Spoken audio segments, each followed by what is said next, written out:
is 6 o'clock on Monday, March 28th. I call this meeting of the Clear Creek Independent School District to order.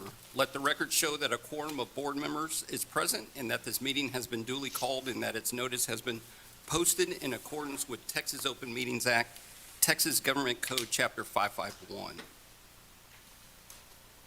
And with that being said, we will move straight into closed session as authorized by the Texas Open Meetings Act, Texas Government Code Section 551.001, concerning purposes permitted by the Act, including A, 551.071, consultation with attorney, B, 551.072, deliberation regarding real property, C, 551.074, deliberate the appointment, employment, evaluation, reassignments, duties, discipline, or dismissal of a public employee, or to hear a complaint or charge against an employee. And with that, we'll move into closed session at 6:02.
I call us back into open session at 6:45.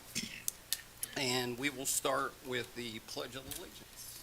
Good evening. I'd like to invite Caleb Mata from Clear Lake High School and Cameron Tressler from Clear Falls High School to meet me down front to lead us in the Pledge of Allegiance and the Texas Pledge.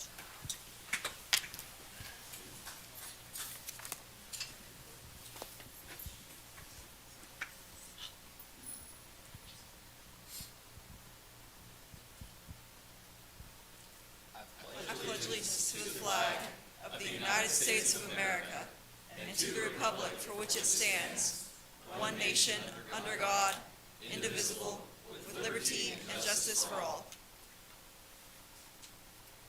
Honor the Texas flag.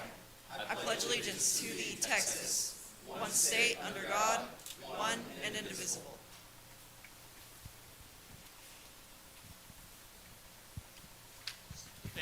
Thank you. Please join me in a moment of silence.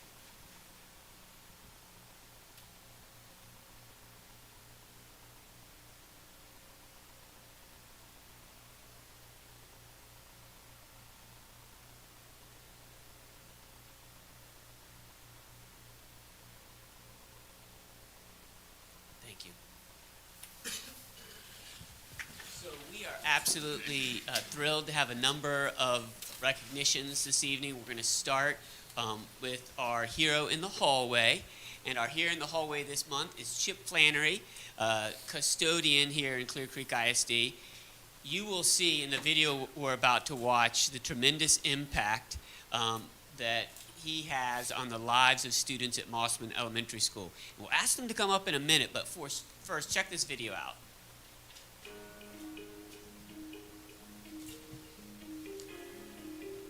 All right, you guys are ready? Yes. Lead us out there. Every morning at Mossman Elementary, just before 8 o'clock, the color guard heads out to the flagpole. Stand right here and stand by a little bit. You're taking down the flags, and that's a big honor. Like, not everybody can do that. Very good, guys. Mr. Chip is the lead custodian at Mossman. There we go. He's only been with Clear Creek ISD for 1 year, but he's already making his mark. If there's a need, I feel I can do it or help out to get it done. Hand salute. Ready, two. A veteran himself, Mr. Chip is passing along core values to the younger generation. One of the things that really sticks out about him is that he takes initiative, he takes great pride in our campus and keeping it clean and anything that he needs to do to make it a great place for students to learn. On Random Acts of Kindness Day, it was the students' turn to give back to Mr. Chip.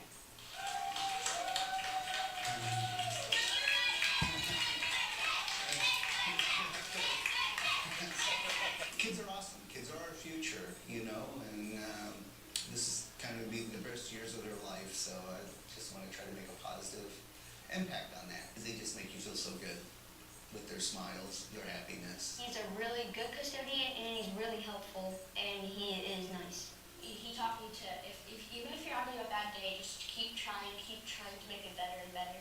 We tell people any chance we get how wonderful he is, but we feel like he's someone who needs to be recognized throughout the community, that he's making a great impact for students in CCISD.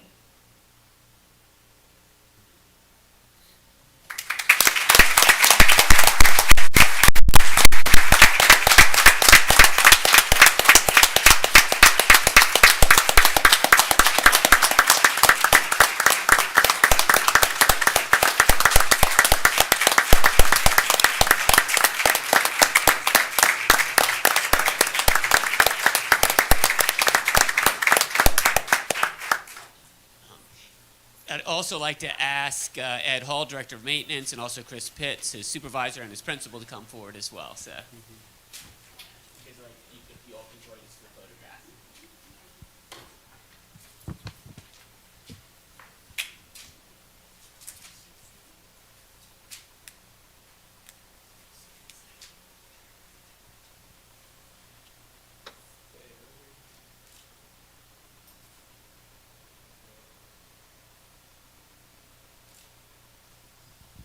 Let's have another round of applause for Mr. Miller.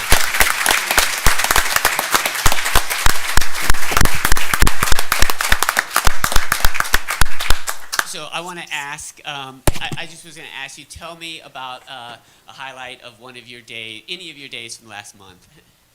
The highlight's just walking the hallways and seeing the kids every day. I mean, that's my highlight. They just make you feel so young. That's fantastic. Thank you.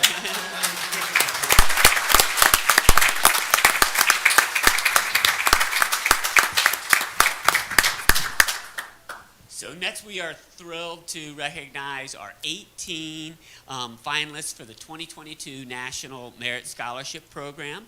So to qualify as a finalist, students were judged on their academic record, participation in school and community activities, and leadership abilities, and they were endorsed by a high school official.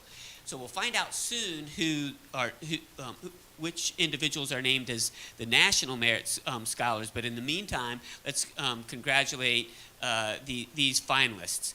And as students come forward, if you all can line up for a photograph, we'll do the photographs by school, and so we would ask the principals to also come up front when students from their school are coming forward. So first of all, from Clearbrook High School, would like to recognize Victoria Wynn.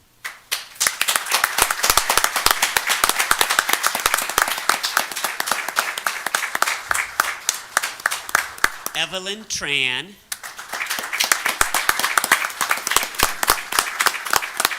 And Joanne Tran.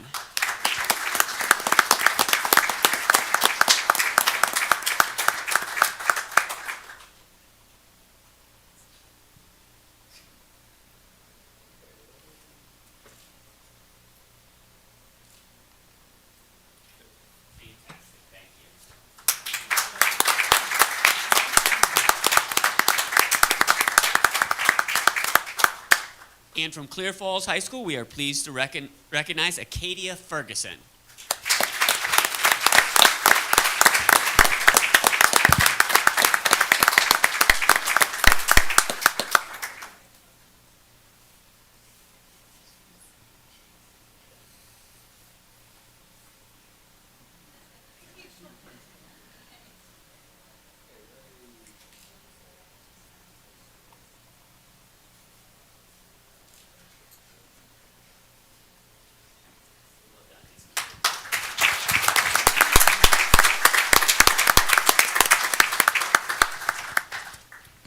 And from Clear Lake High School, Alexander King.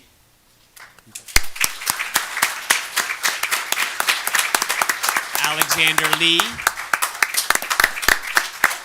Luana Liao. Mark Liu. Jack McBurnett. Etienne Rain. Alan Shen. Tatiana Vasilev. Rebecca Wong, Tiana Wong, and Richard Yu. Congratulations.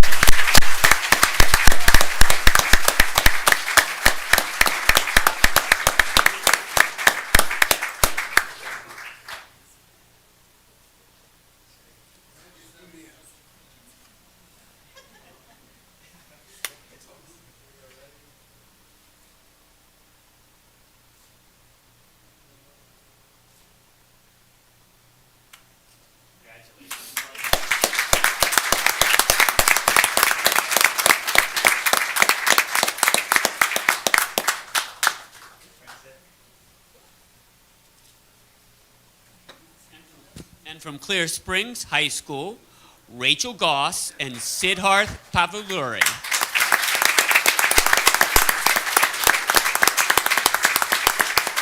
And also Grace Zhu.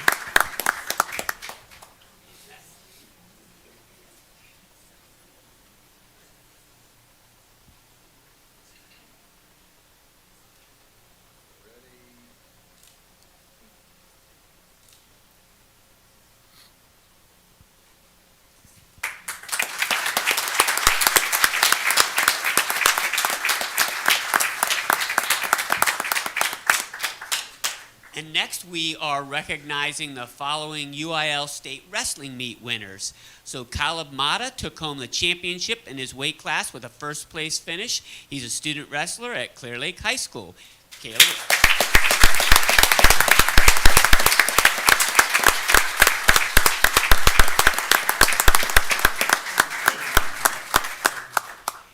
I'm told he's undefeated in his high school career. Pretty impressive.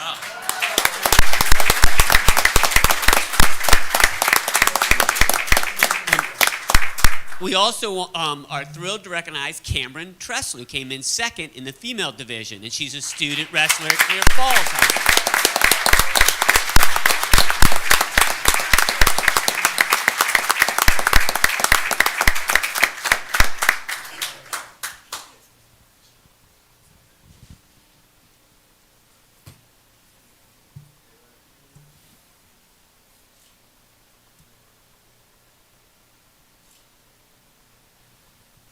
You make us proud. Thank you.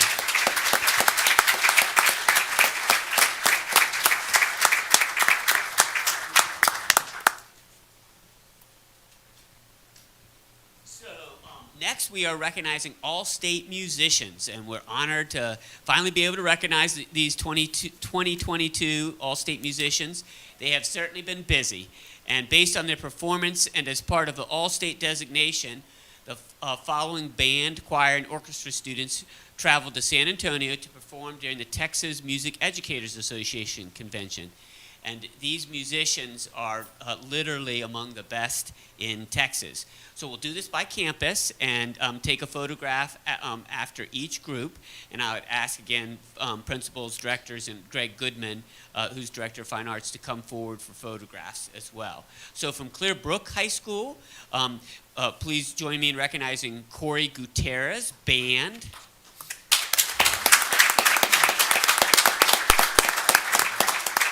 Alan Johnson, orchestra. Daniel Lecomte, band. Paige Richardson, band. And Samantha Yardley, also band.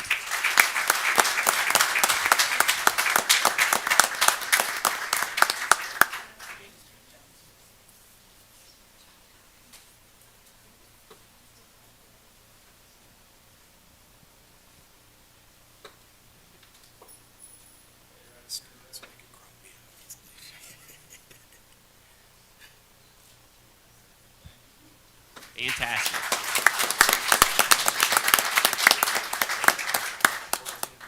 Thank you all. Well done. You're just going to hang out? And Clear Creek High School. Each of these honorees are all-state choir. Haley Bermont.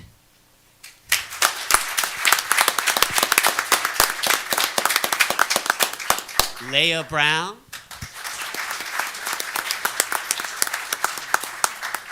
And Dennis Sue.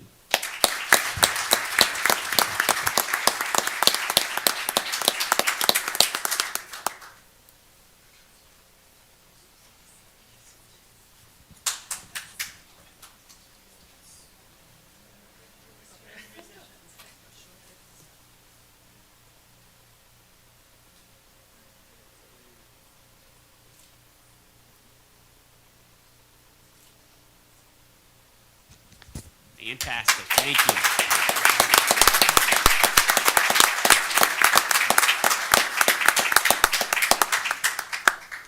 And from Clear Falls High School, Spencer Dwyer, band.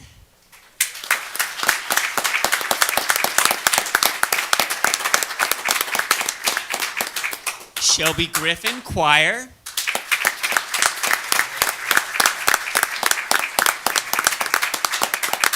And Sigourney Lee, band.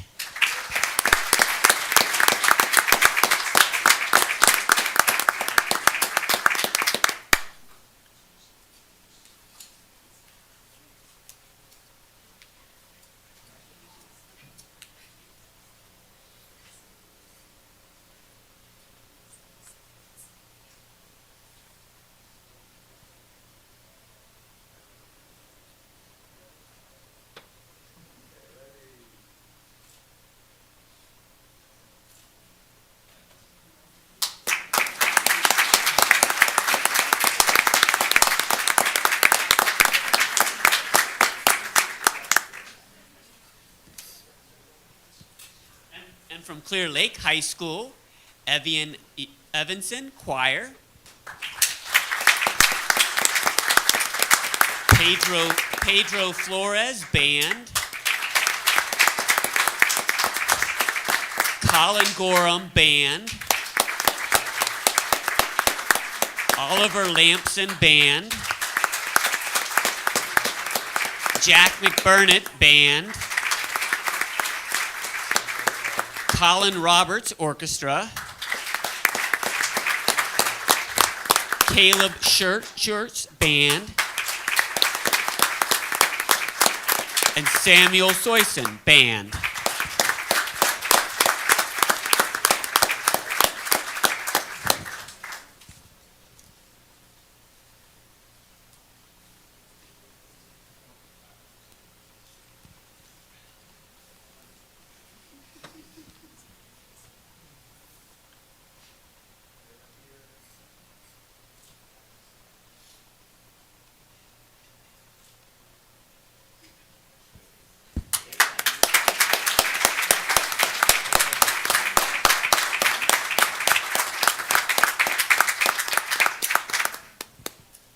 And next is Clear Springs High School. And there's a few students who cannot be here because of a choral concert, but we still want to share their names this evening. Lindsay Austin Choir, Michael Barcio Band, Matthew Balmer Orchestra, Jared Dake Band, Harper Elliott Band,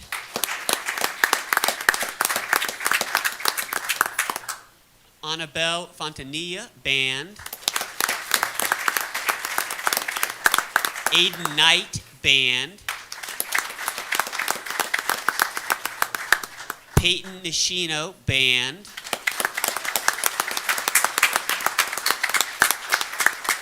Mark Orbzuk Band, Isaac Pan Orchestra, Aaron Scott Band, Noah Surface Band, and also Jordan Tobias and Madeline Worrell Choir.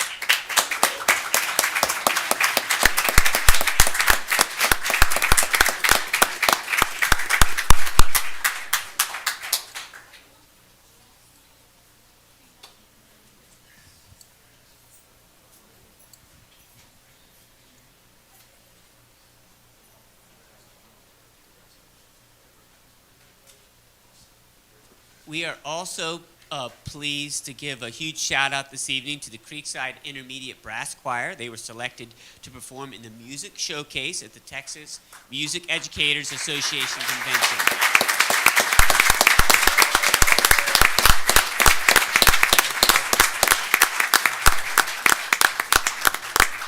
And I want to emphasize that this is a big deal because only a handful of groups from across Texas are chosen, and they're the first intermediate band group in 10 years from CCISD to perform at TMEA. So thank you all, and congratulations to the groups, the directors as well.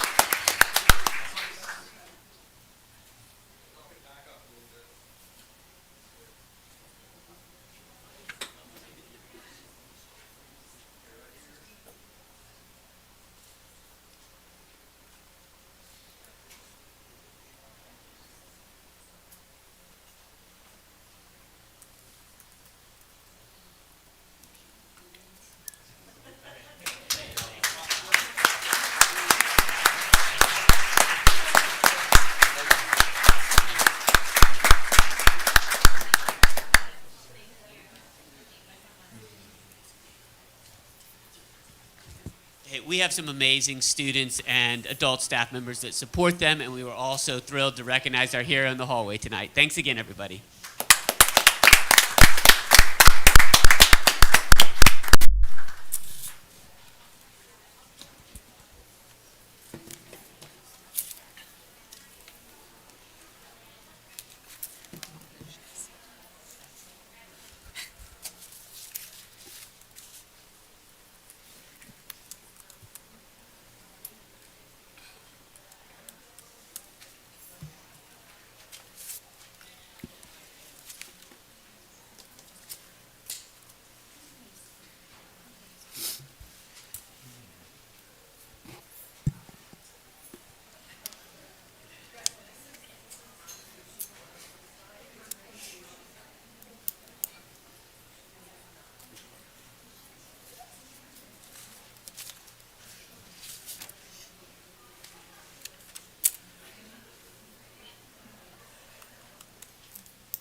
Lisa, we'll give it a second. That's fine.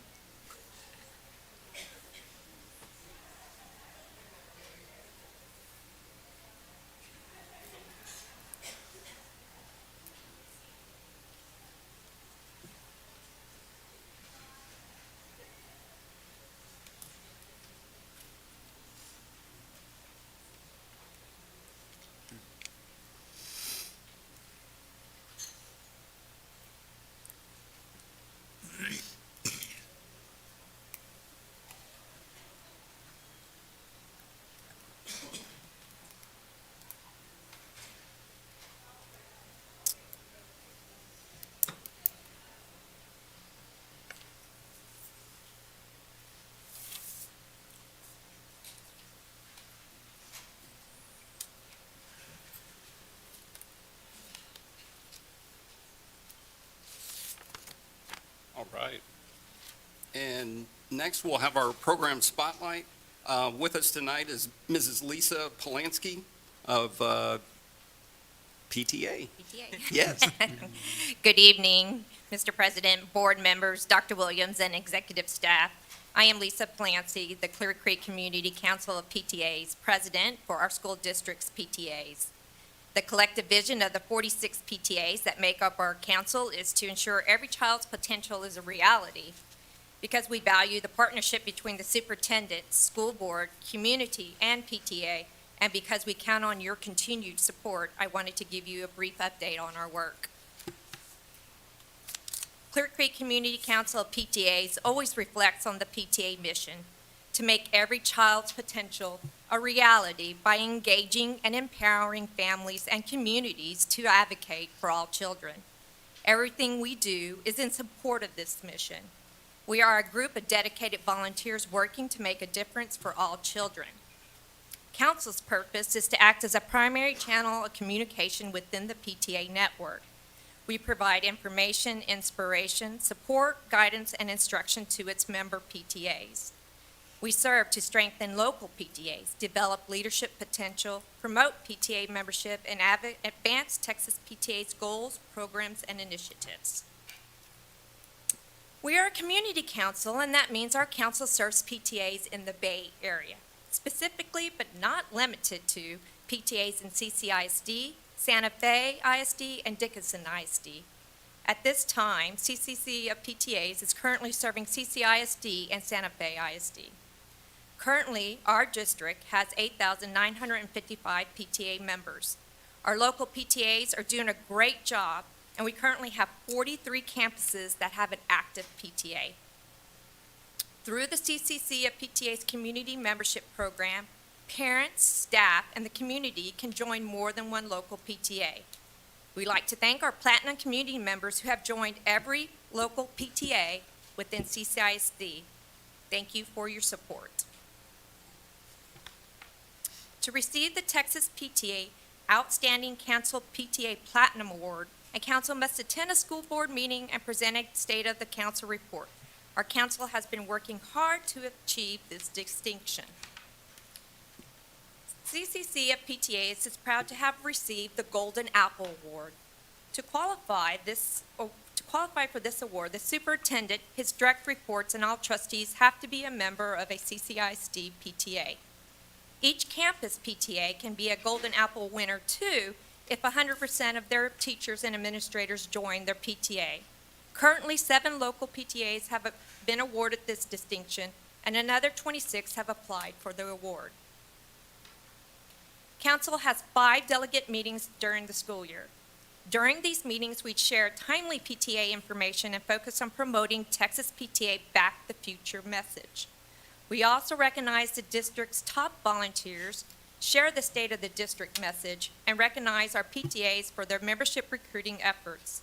At each meeting, we spotlight 2 or 3 of our local PTAs who submit information regarding unique events or programs held at their campus. We also have a fantastic speakers. Our first speaker in September, Kara Meyer Cunningham, talked to us about advocating for all children. Our board provides training to local PTA leaders and members. Along with our training, Texas PTA also offers leader orientations as well as officer and committee chair trainings. Council board and local PTA leaders can attend Texas PTA launch in July, along with roughly 3,000 other PTA leaders from across the state. Launch provides opportunities to learn more about their PTA jobs, family engagement, parent education programs, and state and local advocacy. We want our local PTAs to have the tools they need to be successful and to run a PTA with transparency and hopefully without conflict. We are here to mentor and support each of our local PTAs. Besides our meeting, Council has events for the community and our local PTAs. Reflections is a district-wide art program sponsored by National PTA. It provides opportunities for students to be recognized in the arts and in life. Students can submit art in the following forms: dance choreography, film production, literature, music composition, photography, and visual arts. In November, Council collected all of the art from the schools that participated.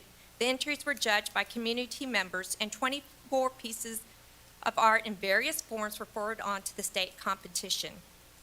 In January, we held a reception for all of the students that participated, and everyone's entries were proudly displayed. From state, only a select few will compete at the national level. I'm proud to say that 3 art pieces created by CCISD students will compete at the national level. A literature piece from Ava Dean at Mossman Elementary, a dance choreography from Anna Lee Haas at Clear Lake High School, and a music composition from Madeline Rodriguez at Seabrook Intermediate. May 1st, we will hear the results at the national level. Another event we have is Founders Day, which is a celebration of the founding of PTA. The event was held at Clearbrook High School on February 24th. This year, we were honored to have guest speaker Susie Kennan, Texas PTA President, and Kyle Ward, Texas PTA Executive Director. We gave Lifetime Achievement Awards to Senator Larry Taylor and Kim Barnett. Other events provided, and I've already talked a little bit about lunch. We also provided lunch and administrator meeting. We promote Texas PTA Scholarship for high school seniors and all faculty. Each year, Texas PTA awards $1,000 to eligible high school seniors and up to 500 scholarships to eligible faculty members at any school level that has a PTA on their campus. 30 CCISD seniors applied, and 4 CCISD faculty members applied. April 1st, Texas PTA will announce the winners. All PTAs in Texas recognize the urgency to address increasing mental health challenges students are facing. To address the situation, Texas PTA had a Dare to Self-Care event where 2 panels of students, parents, policymakers, and medical experts shared their stories and discussed what could be done at home, in school, and at the state level. This will be a topic that is advocated by all PTAs in Texas at the 88th State Legislative Session next year. Upcoming events include a school board candidate forum on April 5th at Seabrook Intermediate, and on May 5th, we celebrate our local PTA success at a President's Dinner, which will be held at Space Center Intermediate. We appreciate your support to help us achieve our mission. Social media is one of our most effective communication, and when you have a chance, please be sure to like our CCC of PTA's Facebook page. So that is all of what I have for council, but at this time, I'd like to take the opportunity to also share what our local PTAs have accomplished. Before I bring up the next slide, I would like to give a little background. The following slide is a representation of 24 of the 43 PTAs within CCISD. These are the activities that they reported to me, and I would say they probably go maybe to mid-February. Please keep in mind that the school year started out with restrictive access. And I want to reiterate, this is just a representation. We're trying our best to provide it to you. So 9 schools reported having carnivals, and I know this is a really low number, because if you've been aware in social media, you've seen a lot of the schools having their carnivals. There were 14 dances so far and a skate party. 2 PTAs hosted a holiday school shop. This is where the students are able to shop for family members during the holiday season. And 50 PTAs have reported that their school store is open. 4 reported providing access to prepackaged school supplies, and 3 actually purchased and provided school supplies for students. There have been 104 staff appreciation events, which include luncheons, treats, decorating the office. And forgot to say, I gave y'all a handout, and in here I have listed out some of the events that were reported. So when I give examples, it's one of few of the many that were reported. 20 different activities that support the school and teachers were reported. And I want to point out some of these activities because they happen continuously throughout the school year, and support is provided in 1 to 5 times a week. And a few examples of that is helping in the library, in the art room, in the work room, which is helping the teachers make copies, and even so, there is one school that is working the car rider line. The education programs, enrichment opportunities is something that we as a PTA want to provide for everybody. And although the numbers may be a little bit low, keep in mind that these are just events that have been planned, and maybe the opportunity yet to have planned more has not arrived yet. Education programs for kids include anti-bullying programs, scholarships, book club, circle of care, visiting the food banks. For families, there have been talks with the principals, talks with the counselors, a fit night, and a couple of STEM nights. Enrichment opportunities for kids include a pumpkin contest, popsicles on the playground, International Day, providing clothing for the kids. And for families, they've included movie night, Tears and Cheers, and even a live paint class via Facebook. I also want to report that 5 schools have reported they are providing scholarships to graduating seniors. So, what is not in my slide is an example of the hours that I collected from one PTA through, and they are forecasting a little bit through the fall, but the information I provided you, will through this school year provide about 3,000, just one school, 3,000 volunteer hours. So with that, I will shamelessly plug, if you are not a PTA member, please join, because we can always use more volunteers.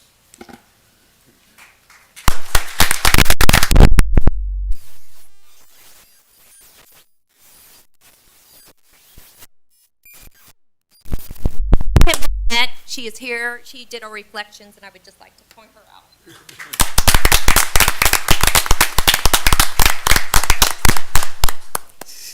And I can't escape. Since you mentioned the volunteer hours, I just wanted to remind some of our parents that have older siblings that are looking for, honor society and other awards, to definitely volunteer. Because the little ones look up to the big ones, so to speak. Definitely, at the carnivals, they usually, a sign-up genius goes out looking for volunteers because they could really use the man hours, and the high schoolers are really good at manning the games. Right, Yeah. right. And then I also just wanted to plug the carnivals as well. That's typically the school PTA's largest fundraiser. And that's where, the kids have a great time. It's all about the kids and the community coming together.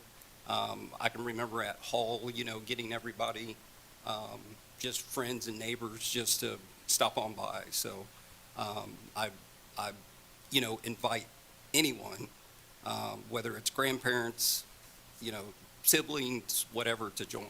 So Thank you, and that is what we're about. We're about bringing the community together along with the parents and the teachers to work together to improve the greater good of the school, of the children. So, like I said, we are always looking for volunteers, and you do not have to have a student in that school to be a PTA member or to volunteer through the PTA. great, fantastic. And I'll just open it up for any questions or comments. Oh my. Can I say something? Uh-huh. I don't have a question, I just want to make a comment. Thank you. Thank you for everything that y'all have continued to do through COVID. I was an outgoing PTA president at Gilmore Elementary when COVID hit, and, it was such a difficult time for us to just say, what do we do now? Because all of those volunteers want to be in those schools so badly, so badly.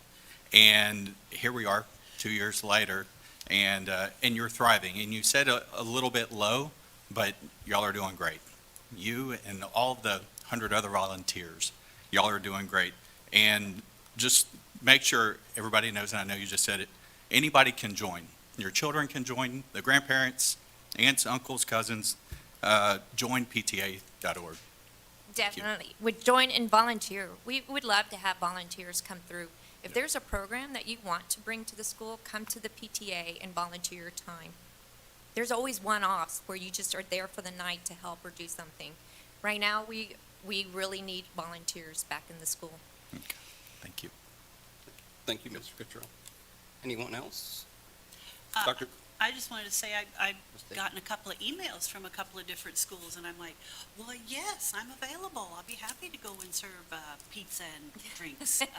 So I love the fact that they're reaching out. I don't know, maybe all the other board members, maybe I like to feel I'm special, but it helps me a lot if I get an invitation, because I don't spend a lot of time on social media seeing what's going on, but I love those invitations. It's like, yeah, I could do that. So whoever's responsible for all of that, I want to give them my thanks. Thank you. That is just a great reminder that we need to ask. Thank you, Mrs. Davis and Dr. DuPont. Yeah, I just wanted to say thank you too, and echo a little bit of what Mr. Cottrell said, because I know that you all had to navigate the whole COVID scene along with the district navigating it.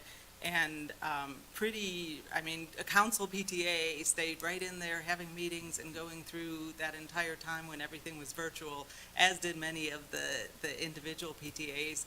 And I think it says a lot that PTAs wanted to keep that communication going, and that the collaboration that happens with the principals and the schools, and so that says a lot. And you do understate everything. It's incredible when people know what actually is happening at all of the individual schools, and I get to hear about it at the meetings. And I think the other piece of it that isn't on there yet, because I think it happens more at the end of the school year, is the awards of materials and other things that are needed by schools that I think almost all PTAs have some way of going through that process and figuring out what is most needed and how to best help out instructional programs and anything else in the school. Definitely. Somebody did provide once, and I did put it in on the second page, and a lot of it was, picnic tables, which I think was a hot ticket item after COVID, so that the kids could go out and have a picnic, eat outside on the picnic table. And, just some of the things that, an outdoor storage shed for garden club, they provided two Dell 24-inch touch screens for the library. There's some amazing items that have been purchased by PTA for the campuses. And if you ever see your PTA officers or people on the campus, it's a group of people that does amazing things on all the campuses. And I think High just had their carnival this last weekend, and another school might have. Board is coming also. up, yeah. But, so there are still carnivals happening and Yes. things going on, and it's a great time if you It's can just go great to have support. fun, to be out, to be out and have fun. Thank you but I know it's been hard work to keep everything together too, and to keep things going along, but you've done a great job of it, and we all appreciate that continued collaboration and work with the board and with the district. Thank you. That's how we Appreciate all it. get better. Thank you. And seeing no further comment, I just wanted to thank you once again for that wonderful presentation. So, thank you.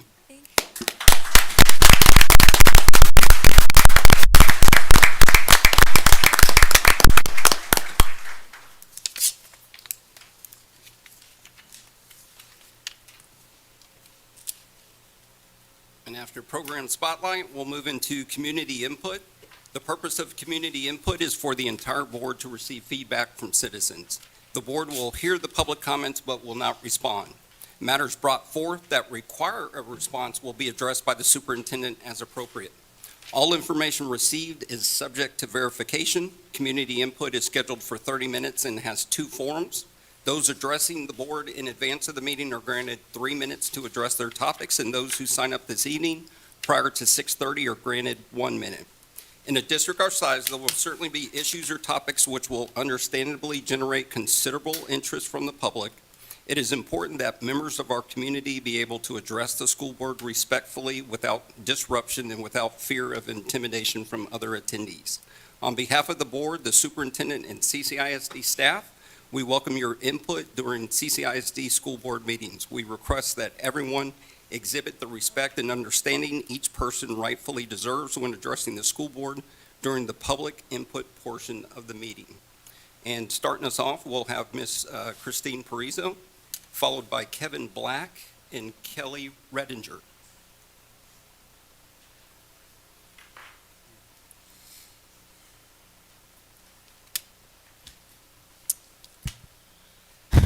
I'm here tonight because once again, Clear Creek ISD has broken the trust of its families and taxpayers. In this latest debacle, CCISD decided to look the other way as its counseling department paid the far-left Montrose Center to conduct a recent training session on how to work with LGBTQ students. During this session, the Montrose Center shockingly told school counselors that if a student came to them to discuss these issues, the counselors should specifically not tell the parents. Instead, they should refer the child directly to the Montrose Center. As a parent, I believe I have a right to see that Montrose presentation, and I think most parents would agree. However, as of now, that presentation is being hidden from us. CCISD contracted with the Montrose Center sight unseen, and the Montrose Center refuses to release the slides from the presentation. With this incident, CCISD risks violating multiple federal laws. There's the Protection of Pupil Rights Amendment, or the Hatch Amendment, which requires instructional material, including teacher training that affects student instruction, to be disclosed upon request by any district that receives federal funds. If a policy to keep information from parents is already in place with counselors, then the district may already be violating the Family Educational Rights and Privacy Act, commonly known as FERPA, which guarantees parents access to their students' educational records. We know CCISD is trying to quietly clean up the mess behind the scenes, but how many times under this superintendent has the district deceived us, gaslit us, and conducted business opaquely? From hiding behind third-party vendors, to avoiding document production in response to Texas Public Information Act requests, to changing COVID protocols and delaying normalcy for our children, it is shameful that some of our trustees pretend that they are committed to serving the children and citizens of the district when all they care about is woke ideology and protecting the river of dirty money flowing under this building. The voters understand this all too well, and I'm sure they'll remember May 7th. Finally, since this is the last board meeting before the next trustee election, let me remind the district of its legal obligations under Texas's new election laws. Under Section 127.1232 of the Election Code, you are required to provide a publicly available live stream of the video surveillance system implemented to retain a record of all areas containing voted ballots. That live stream must be broadcasting from the time the machines are delivered until the results are canvassed. Since the district does not have cameras outside room 250 in this very building where the ballots were kept last year, I'm wondering if the district considered the cost of surveillance and live stream when it insisted on running its own elections. Regardless, I and the rest of the community expect the district to be fully compliant because we'll be watching.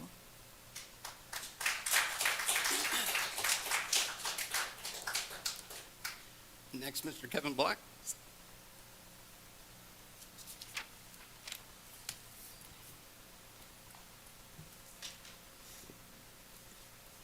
Thank you, esteemed board members and Dr. Williams, for your leadership and allowing me to speak as a parent and on behalf of our community regarding the impact of GPA and the collective vision of CCISD. Between 2005 and 2012, proportionally more students from CCISD performed with the All-State ensembles than any other district. Imagine this room. Wall to wall was filled with parents, proud parents, and exceptional student musicians. The All-State bus was filled to maximum capacity. With the introduction of the current GPA standard, that number has dropped by 25%. The bus is now half empty. This is unacceptable for a district of our caliber. We all know of the student who, after freshman year, drops his elective because it is lowering my GPA. These are the students who have jumped from the middle of the top 10 to the honor of valedictorian or salutatorian, all because the 5.0 class was no longer a burden on their GPA. Even more disheartening are the numerous students who, after dedicating their former years to cultivate a talent, do not spend 1 minute in a high school fine arts community. Fear keeps them from chasing their passions, with the hope that they will have a rank high enough to gain admittance to a respectable university. This practice does not nurture students to feel safe nor secure, and it must change. CCISD is designated a District of Innovation by TEA. How do we fit that title? While this is a wonderful honor, it is our solemn obligation to honor all of our students and continue to raise the standard.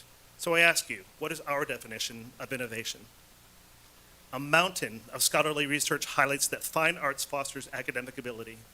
Experts agree that collaboration is essential to foster the creativity that is the precursor to innovation.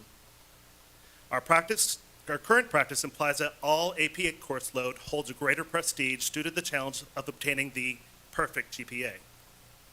Why is knowledge considered more desirable than the ability to formulate ideas, to think critically and creatively?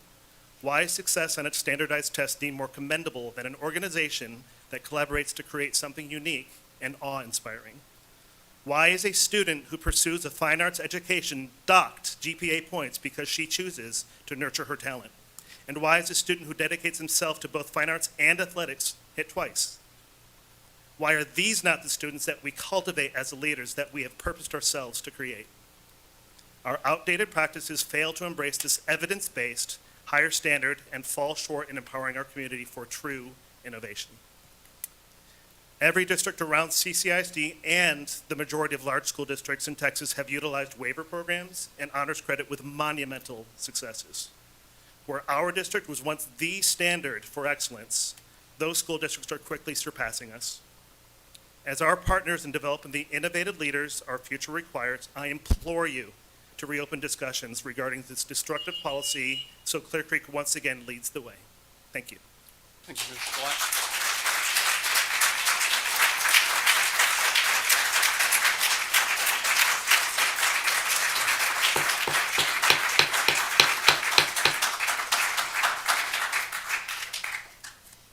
Next, Kelly Redinger, followed by Jackie Rasco and David Hirsch.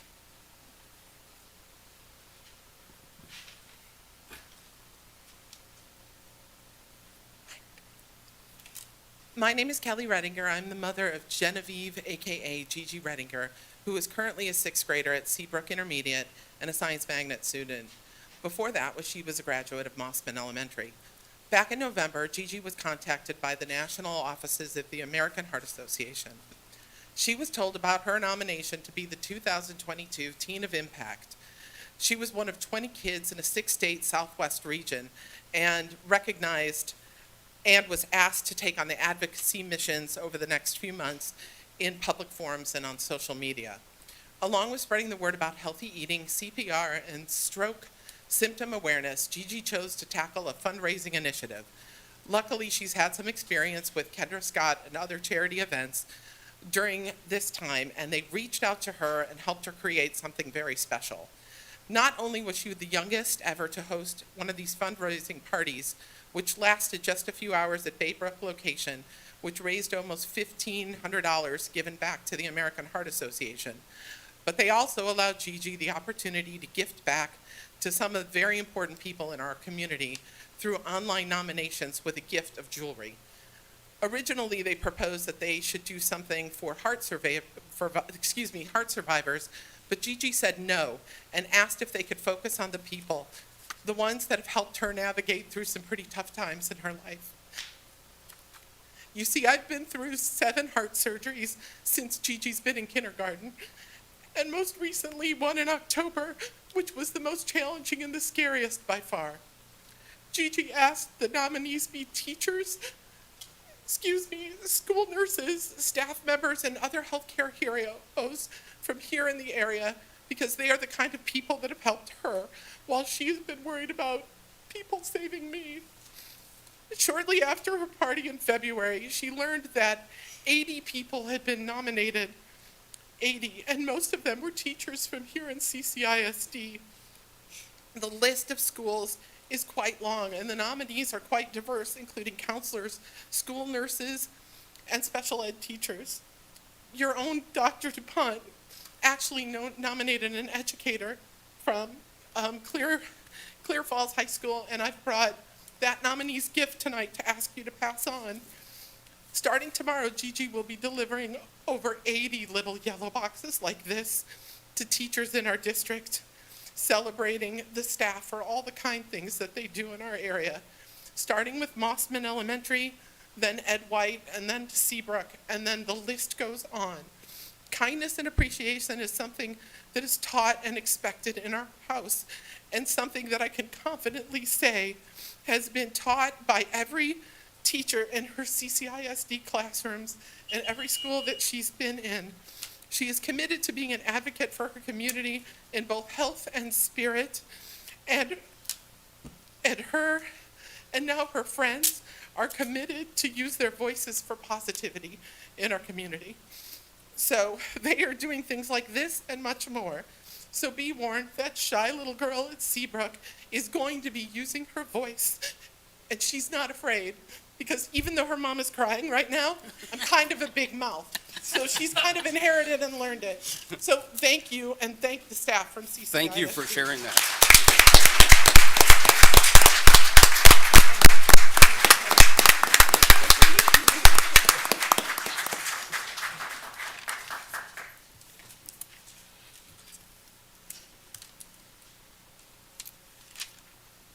Next, we have Ms. Jackie Rasco, followed by David Hirsch.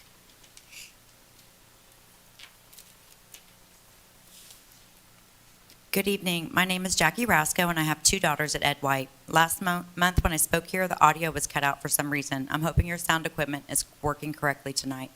I recently found out the teachers have personal libraries in their classrooms that don't have any vetting process. They have their own personal wish list of books that parents can buy or contribute to. Books containing politically motivated and sensitive subjects should not be introduced by teachers in the classroom without parents' knowledge and expressed written consent.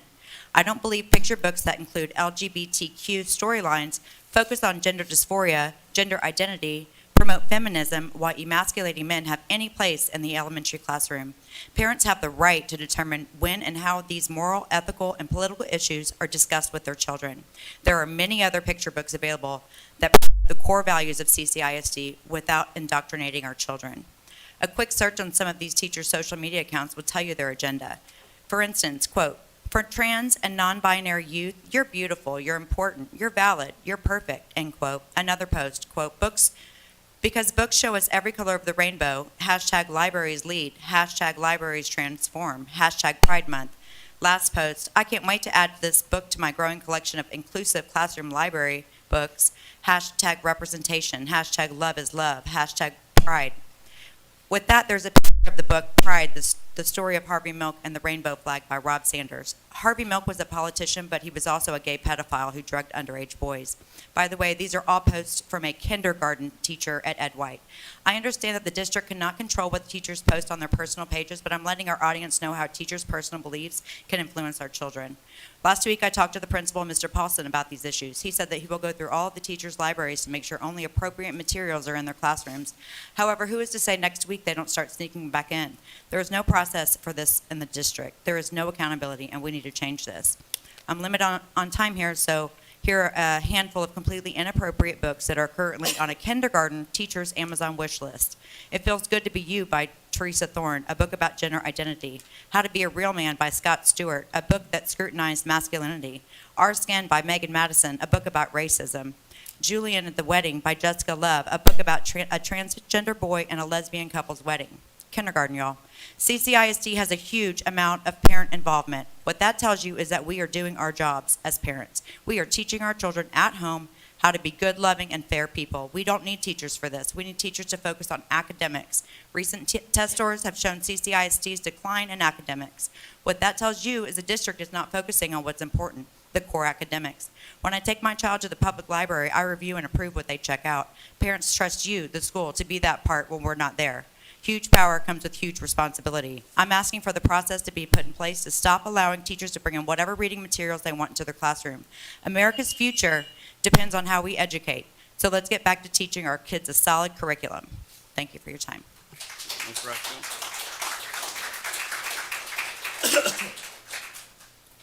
David Hirsch.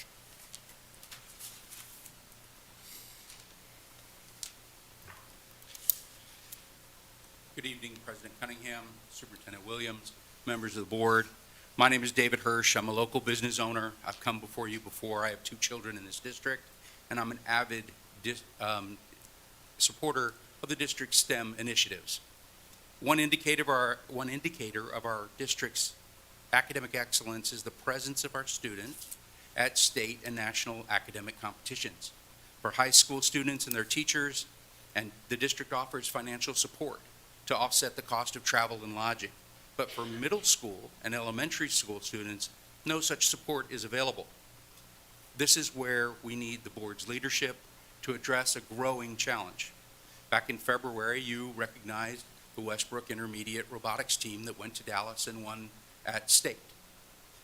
28 students, all self-financed, and luckily there was a booster club there that could come up with the financial wherewithal to not only fund the travel expenses for the families and students that perhaps didn't have that, but also covered the expenses for the instructor who otherwise, and the mentor who otherwise would have to cover that out of their own pocket. With the increasing emphasis on robotics, coding, and computational thinking, the potential for students from our district to go to more competitions, I think, is only going to grow and grow rapidly. Let's be real, the ability to travel and compete is a great incentive for our children, and it's a reward for their hard work. So my question to the board, is there a long-term strategy to financially support the travel needs of our elementary and middle school academic teams? Is there an interim solution that can be fashioned to support them in the coming year? Rather than just bringing another issue before the board, I've come with a suggestion. Realizing that there are many hands out this next year for the coming budget, asking for financial support, perhaps the Clear Creek Education Foundation or another organization can be a clearinghouse for financial assistance and recruit. They have the auspices. They go to Rotary meetings, they go to chamber meetings, and attract companies like mine who are willing to pledge, so that rather than having to make those offers because I happen to know a teacher at a school, small businesses just like mine can contribute just as much as some of our largest corporate contributors do. So with that, I think this is another opportunity to put a focus on how, when we get all the stakeholders in the district to work together, parents, teachers, students, and the business owners in the community. There's only so many times we can go to Chick-fil-A and to Cane's Chicken and ask for support. And there's so many school activities that are out there. So again, with your leadership and with your support, can we move forward and find a solution to what I think is going to become a growing problem? Thank you very much.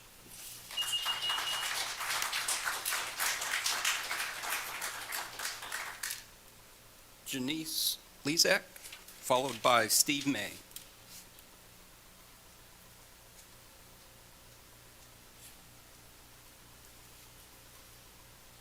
Good evening. My name is Dr. Janice Richardson-Lesack. I'm a mother of 2 Ed White Elementary students. I'd like to start by saying it's nice to see everybody's maskless face tonight. I'm again in attendance in disbelief as to what is going on in our schools. Since I have become active in attending these meetings over the past 6 months, I am in awe of how many educators have reached out to us to tell us their personal accounts of what is actually going on. They have tried to voice their objections, but are all silenced. I object to educators extending their personal beliefs, good, bad, or indifferent, upon our children. Their job is to educate and not influence our children. All teachers should be checking their political views and beliefs at the door and not imposing their views on our impressionable children. As per the Texas Education Code, classroom teacher means an educator who is employed by a school district and who, not less than an average of 4 hours each day, teaches in an academic instructional setting. I have looked extensively into this code to see if educators' personal beliefs or views are considered, and it only refers to academics and curriculum. I have extensively searched the Texas Education Agency, TEA, looking for educators' rules or any sort of mention, again, of passing their ideologies onto students, and again came up empty-handed. Within the last month, there was a teacher at Ed White Elementary promoting BLM.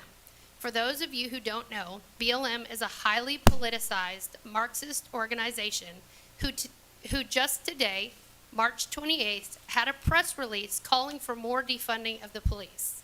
Whether you support BLM or not, it should not be brought into our schools.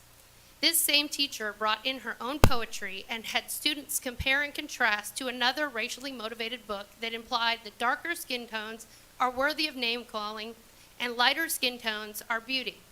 For me, this is troubling and planting division into impressionable minds. My girls have no idea or recognize such differences. They are taught to be kind, compassionate, and to love all. We have removed academics from school and are more worried about promoting feelings.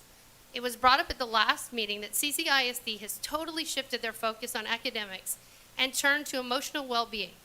That's not the school's responsibility. It is your responsibility to educate our students. I believe Texas has spoken and are done with the current indoctrination, in which was clear in the passing of Proposition 9. Texas Proposition 9, Texas parents and guardians should have the right to select schools, whether private or public, for their children, and the funding should follow the student. Now is the time to step up and hear our noise. I thank you for your time.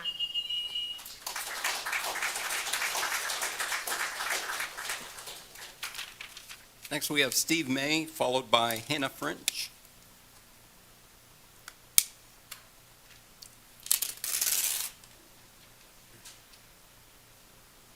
Good evening. I'm Steve May.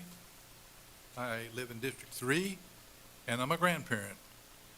My request for the board, I'm asking that the school board create a policy that presentations for continuing education of the faculty shall require review and approval of the board.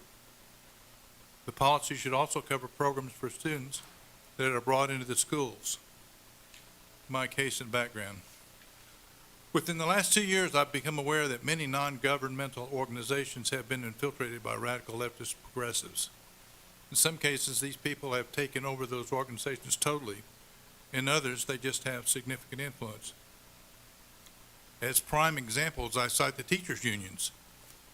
The guidance here is that we need to be very careful to understand what it is these organizations offer, because sometimes these things are contrary to the values of parents in our district.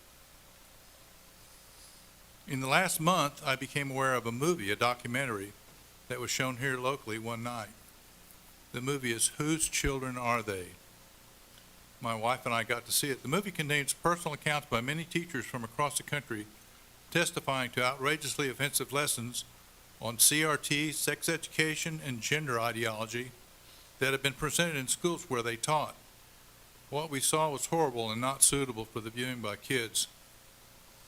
However, I do recommend that if any of you get a chance to see this movie, you should take the time to go see it and take your neighbor. I don't know the requirements or workings of continuing education for CCISD, but if the district requires continuing education, then the board should have say-so as to what does and does not meet the requirements. If the district pays for it, I expect the board should have the prerogative to approve or disapprove. These views might become burdensome to the trustees. Therefore, I also suggest that the board should consider appointing a committee made up of faculty and parents to review proposed continuing education, and school programs created by third parties. Please take action on this request before the school term ends. Thank you for hearing my request.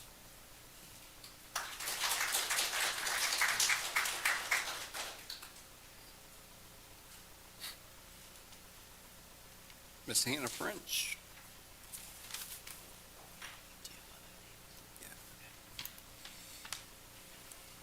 Good evening. Agenda item 11A17, first reading, is tonight. This policy allows the superintendent to close schools at his discretion for reasons of health and public safety. I can't believe the board is entertaining the idea of allowing Williams to close down schools basically whenever he deems necessary. You're going to use it under the guise of COVID, even when study after study has shown how absolutely detrimental school closures were for children around the world. You claim to care about mental health in our children, and yet here we are with this atrocity on the agenda. Study after study has shown how damaging school closures were to our children's mental health. Actual data have shown all these things. I should not have to go over any studies or numbers with you because you should all know this by now. But based off your recent failure to research hiring the Montrose Center, which it only took me 2 minutes to see the absolute filth that they are by looking on Twitter, and I have copies of those findings for you, I obviously need to go over some of the studies and all with you about school closures.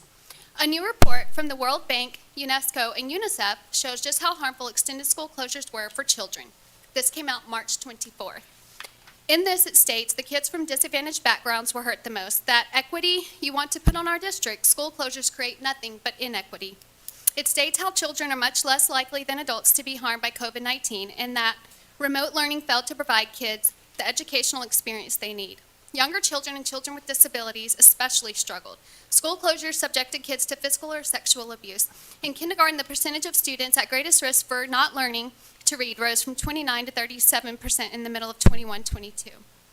Closures widen the education achievement gaps among racial groups. 48% Black grade 1 students are far behind in reading, and 43% Hispanic grade 1 students compared to 27% of white grade 1 students.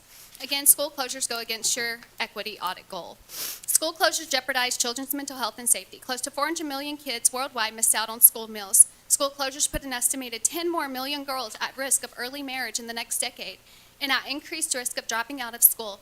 The cost of closing schools is steep and threatens to hamper a generation of children and youth while widening pre-pandemic disparities. Even though there is indisputable evidence about the harm children have suffered due to extended school closures, teachers' unions in the U.S. continue to prioritize their own interests at the expense of children. A study done by Yale says, our analysis shows that pandemic is widening educational inequality, and the learning gaps created by the crisis will persist as students progress through high school, putting their future prospects at risk. In an article found on the government site, it states that the school closures cause child stress, sadness, frustration, and discipline and hyperactivity. The longer the duration, there is a reduction of daily physical activity, which caused an increase of childhood obesity. The studies go on and on. Our children have suffered enough. They are not as resilient as adults would like for them to be. The damage has been done. The evidence is rampant. Your liberal agenda must be kept far away from our children. Instead, you should be focusing on real programs to build them up. There is a national state of emergency in children's mental health, and you have this item on the agenda. It shows us your care and concern doesn't actually lay with the children. I am asking that you call this agenda item to a board vote.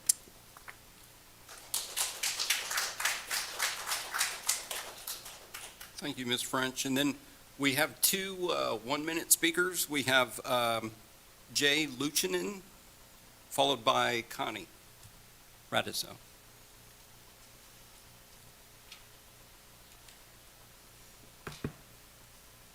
Hello. Hello, can you hear me okay? Yes. Okay. Yeah, my name is Jay Luchinen. I'm going to be short because it's basically the same topic that was just discussed. It's basically on the agenda item for, looks like 11A 17, about the closure of schools.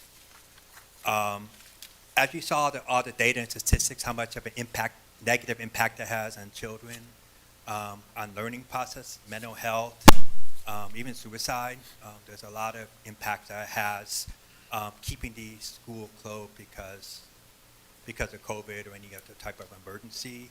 And I do want to today to any issue that may come up on this in reference to decisions that could be made on closing schools need to be made by the school board members, not some type of health board member or some type of bureaucrat or unelected person. It need to be you all in the school board, these decisions. As well, it shouldn't be the superintendent because that's one person. It needs to be voted up on the school board if on any type of emergency or any type of action that's going to close the school down because of some type of health emergency or whatever type of agenda may be put into play. All right. Thank you. Thank you very much. Also, I just want to mention one quick thing. Is there a way the school can have captioning up there on the screen for deaf and hard of hearing? Will Because it's hard for me to hear people that are speaking here without captioning. I just wanted to bring that up if there's a way to do that in future board meetings. Thank you.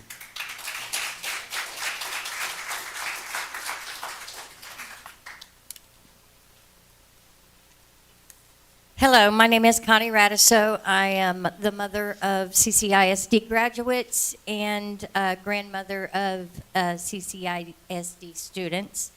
Messaging is important. We reinforce ideas like be kind or you're beautiful all throughout our schools and in different places. One of the messages that 7th through 12th graders and also upperclassmen see every day when they're in school is this. And I hope you can see it. The one word,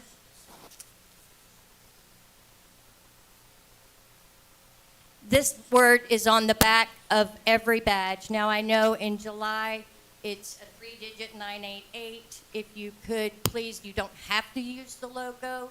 The legislature did not say you had to use the logo. You can't change the logo, but you can make it smaller so our kids don't see that one word every single day. Thank you.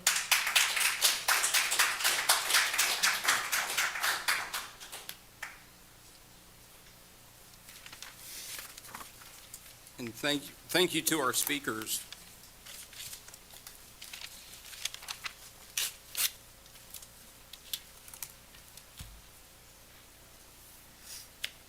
Next, we will move on to Dr. Williams for our district update.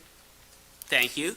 Good evening. Our focus throughout CCISD is on academics, promoting the academic growth and excellence of our students. So I want to start with sharing information regarding instructional topics such as literacy development, academic goal setting and reflection, and robotics, coding, and computational thinking. So one example of our laser-like focus on academics is our work on literacy development, including our emphasis on phonological awareness and phonics to help students with reading comprehension. With encouragement from board members regarding the importance of communicating with parents regarding literacy, we have launched a website to provide parents resources to help their children learn how to read.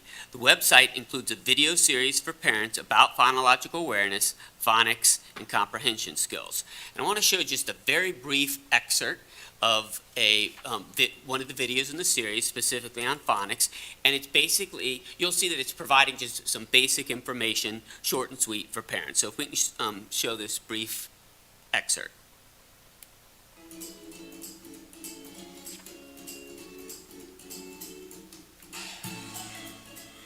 Sound motor knowledge and phonics are terms that refer to the connection between the sounds of spoken language and print.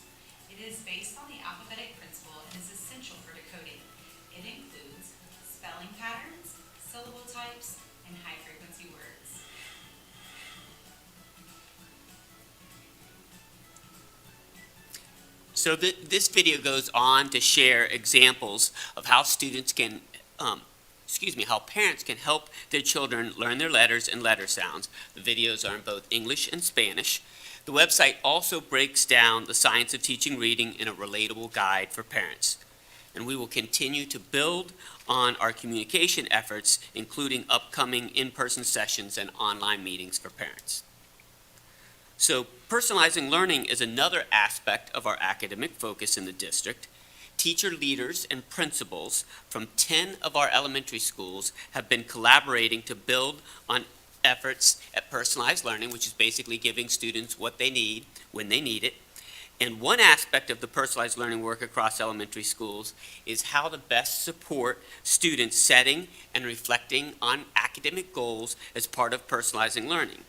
And as you know, I frequently visit schools, and during a recent visit to Gilmore Elementary School, I had the opportunity to hear from instructional coaches about how they had brainstormed with Gilmore teachers regarding structures and approaches to support students setting and reflecting on goals.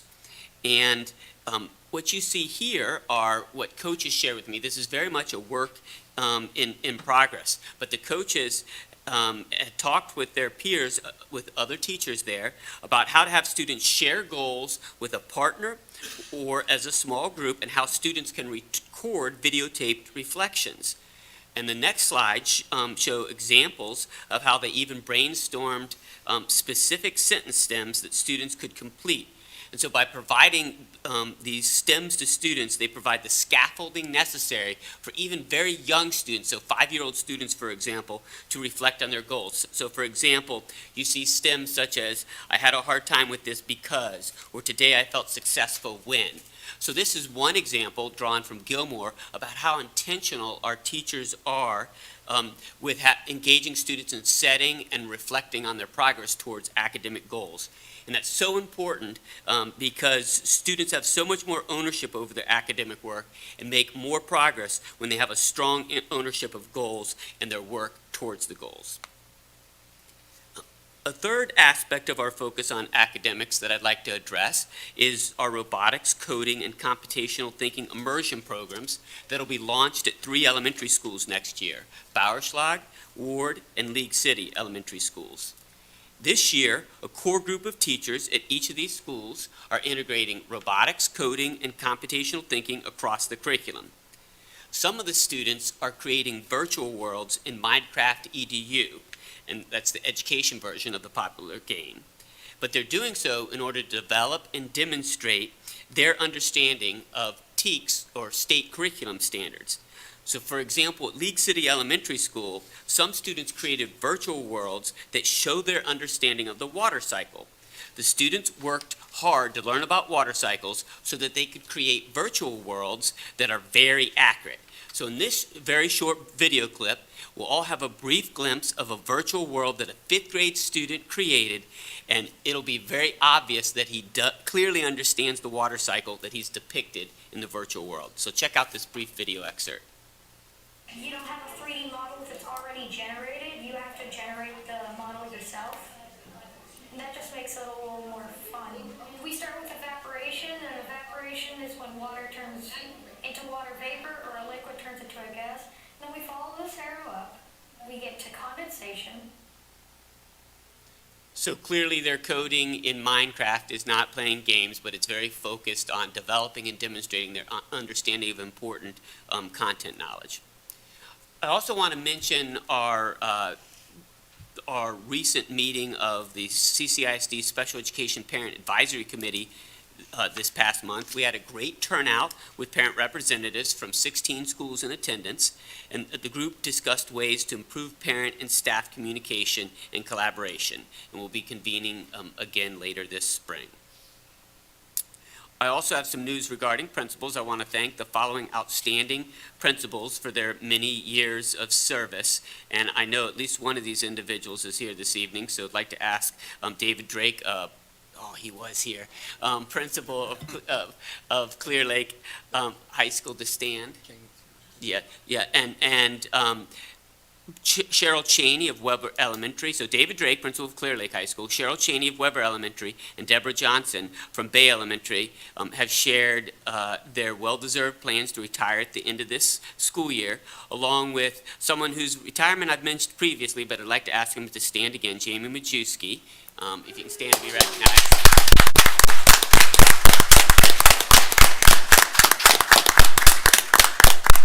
And also, Principal Jenny Thomas from Armand Bayou Elementary will be moving to Weber Elementary this summer to serve as principal there.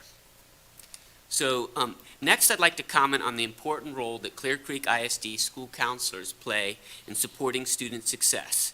They are certified and trained to support students both in terms of academics and the mental wellness needed to focus on academics. As a district, we are focused on students' academic growth and excellence. We can contribute to our success with fostering academic growth and excellence while also supporting our students' mental wellness. While I was not here in CCISD in 2018 at the time of the horrible shootings at Santa Fe High School, I joined others across the nation in grieving. Clear Creek ISD staff listened and responded to parents and other community members who wanted the district to do more in the area of mental health, building compassion and understanding in youth, and supporting students as they deal with trauma. And so, as a district, we've been intentional about adding student support counselors and addressing mental wellness. Let's not make the mistake as a community of concluding that we must choose between focusing on students' academic growth and excellence or supporting students' mental wellness. Supporting students' mental wellness in collaboration with parents helps us foster students' academic growth and excellence.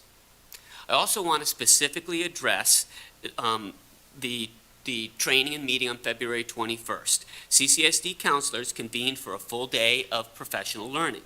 Of the more than 7 hours of training for counselors that was organized by the CCISD Counseling and Student Services Department, approximately 90 minutes was spent on LGBTQ topics with a presentation by the Montrose Center of Houston.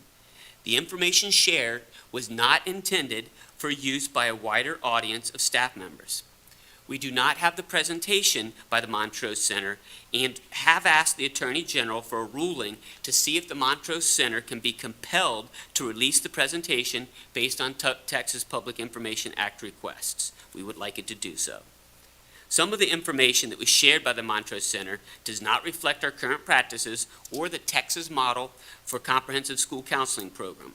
And that's what we're required to follow, the Texas model for comprehensive school counseling program.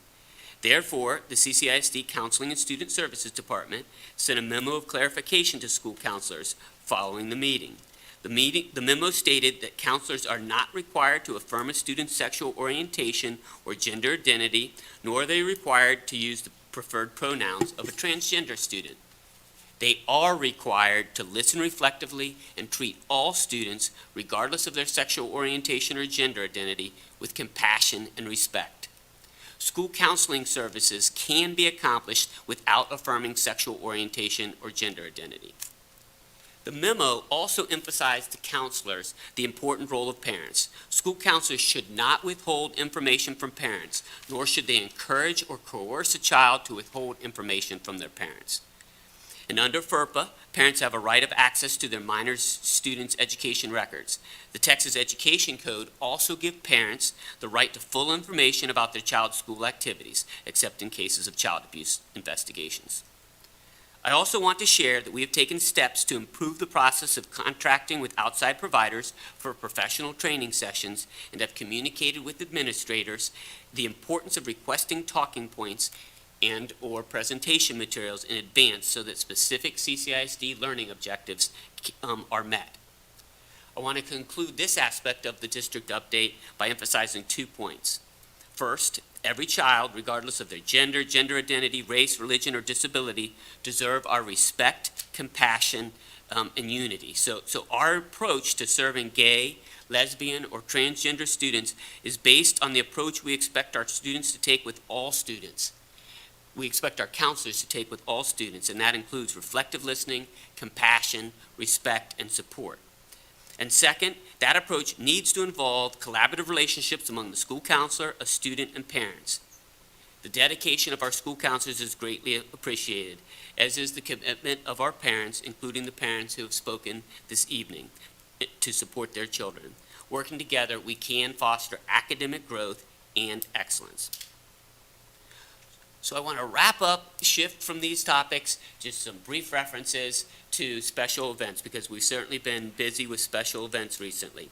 Clear Creek ISD hosted about 200 superintendents and district leaders from across Texas who came and visited our schools as part of the Texas Association of School Administrators Future Ready Superintendent Leadership Network. We've also held ribbon cuttings recently at two schools, Walter Hall Elementary and Clearview High School. Hall Elementary was completely renovated, and Clearview High School was rebuilt as part of the 2017 bond program. And coming up, we have ribbon cuttings at Landau Elementary and Ed White Elementary. We also recognize 245 students who earned the distinction of Superintendent Scholar for 4 years. They'll graduate with a special medallion in honor of this high academic achievement. I'd like to close with a CCISD favorite tradition that we are pleased to have back in person. The annual CCISD Senior Prom was held at Clear Lake High School with more than 170 senior citizens in attendance. Students from each of our high schools volunteer to host this special evening of dinner and dancing for senior citizens. And this note, the senior to senior prom note, so to speak, concludes the district update this evening. Thank you. Thank you, Dr. Williams. Next, we'll move to our action on closed session items. Do I have a motion for item A? Yes, Mr. President. I'd like to make a motion, recommendation for Stanley Zavala for Director of Advanced Academics and Gifted and Talented Programs. Thank you for that motion, Mr. Cottrell. Do I have a second? A second. Thank you, Ms. Davis. Any comment? Hearing no comment, I'll go directly to a vote. All in favor, please raise your hand. And motion carries unanimously.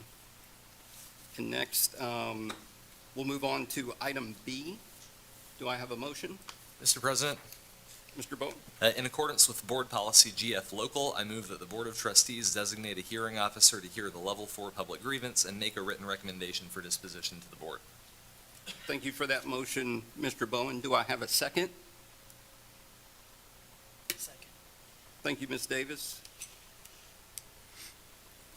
Seeing no further comment, I'll call for a vote. All in favor, please raise your hand. And all opposed? And one abstention? One abstention. All right. So the motion carries 6 and 1 abstaining. And item C will move to the last item on our agenda, just for time purposes.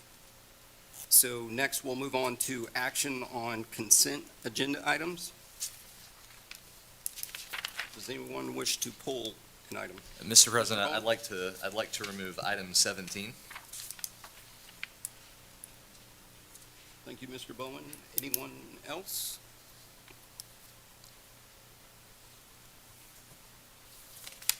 And seeing no one else, I'll call for a motion to approve the consent agenda. Mr. President, I move to approve the consent agenda as presented minus item 17. Thank you, Dr. DuPont. Do I have a second? You have a second? Thank you, Mr. Larson. Seeing no further comment, I'll call for a vote. All in favor of approving the consent agenda minus item 17, please raise your right hand. And that motion carries unanimously. And Mr. Bowen? Yes, Mr. President, I would like to move to amend the language in this policy. And I do have that written out just for convenience, but the change I would like to make is to remove the words public health and replace them with student and staff. So the policy would read, the board delegates to the superintendent the authority to close schools for reasons of student or staff safety.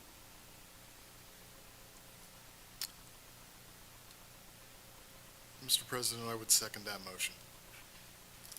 All right, so reasons of student or staff safety Yes, and striking public health. correct. Okay. I just want to pause, ask the board clerk if she got that. I want to make sure you're all set. Okay. Okay, thank you. Just trying to be clear, so we've got things recorded, so. Do you mind repeating that verbiage just one more Sure. time? So the wording would be, nothing changes except the words public health and would be replaced by student or staff. Okay. Student or staff. So the language would read, the board delegates to the superintendent the authority to close schools for reasons of student or staff safety. And thank you for that amendment, and thank you for that second. Mr. Larson, I'll open it up to any comment. Yeah, I would just note that this item has come to the board from policy committee with no staff changes recommended. And it was talked about in the policy meeting relative to why that was the case. And I'll leave it at that. Sure, I guess I can speak to the motion.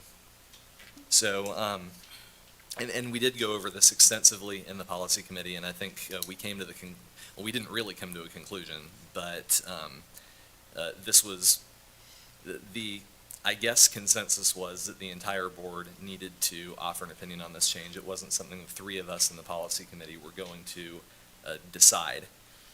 But this is a policy that has to exist, right? There needs to be a way for the superintendent in emergencies to close a school or the district for safety reasons. And we have plenty of experience with this. We live in an area where hurricanes happen every year, where there are weather threats, where I remember an instance from Whitcomb last year where there was a pipe burst that caused that elementary school to need to shut down just because it was not safe to operate the school.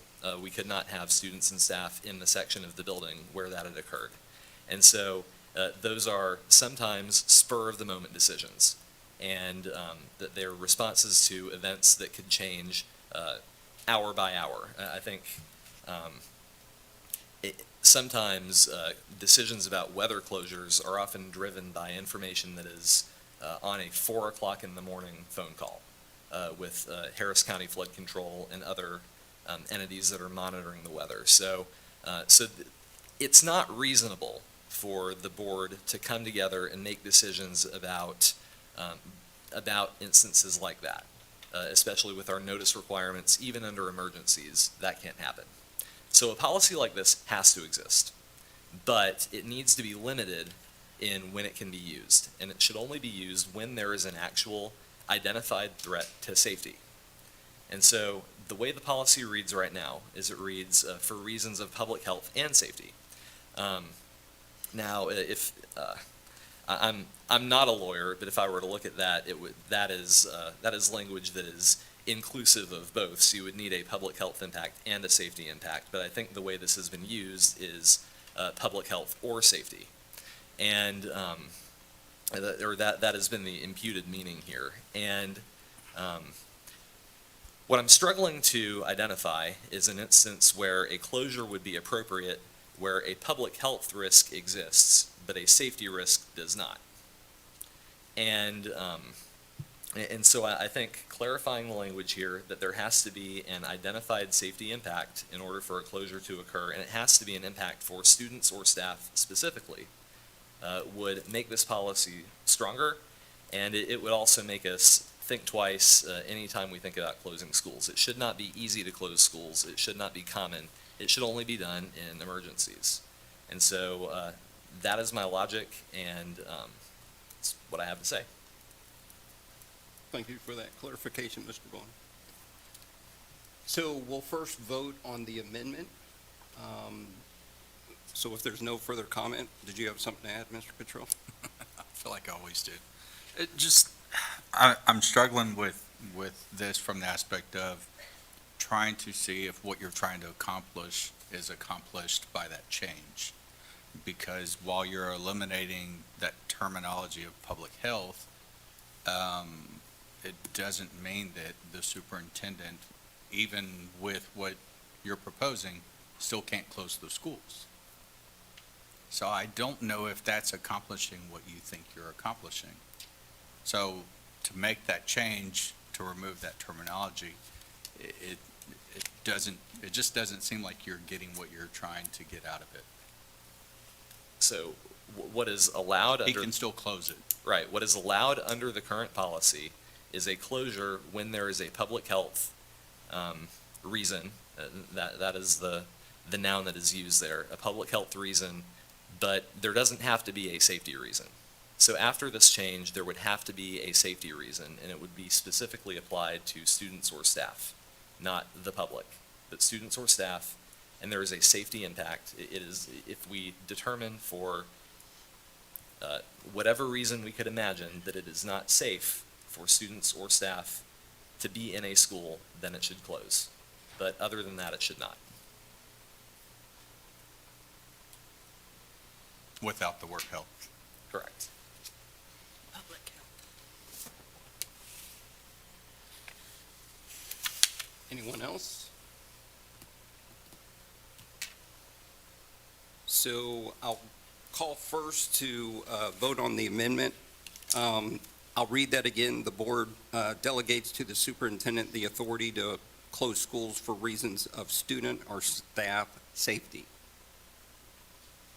So seeing no further comment, all in favor, please raise your right hand. And that's 3. All opposed?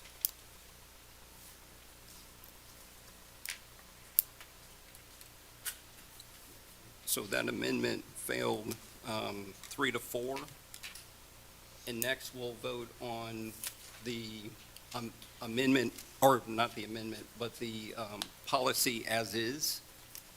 Is there any further comment?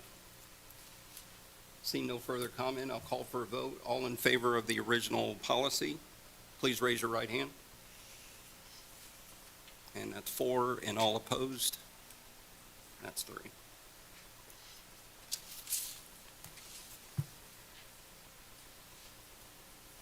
So that original policy passes. Next, we'll move on to item B, consider approval of the 2022-2023 superintendent targets. Welcome, Dr. Bayard. Good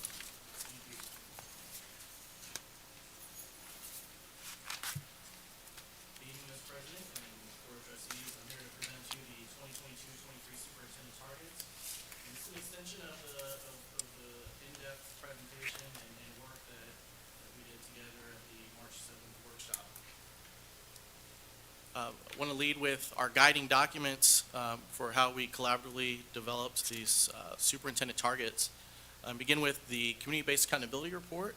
The most recent one was the 2021 report presented, I believe was just last month.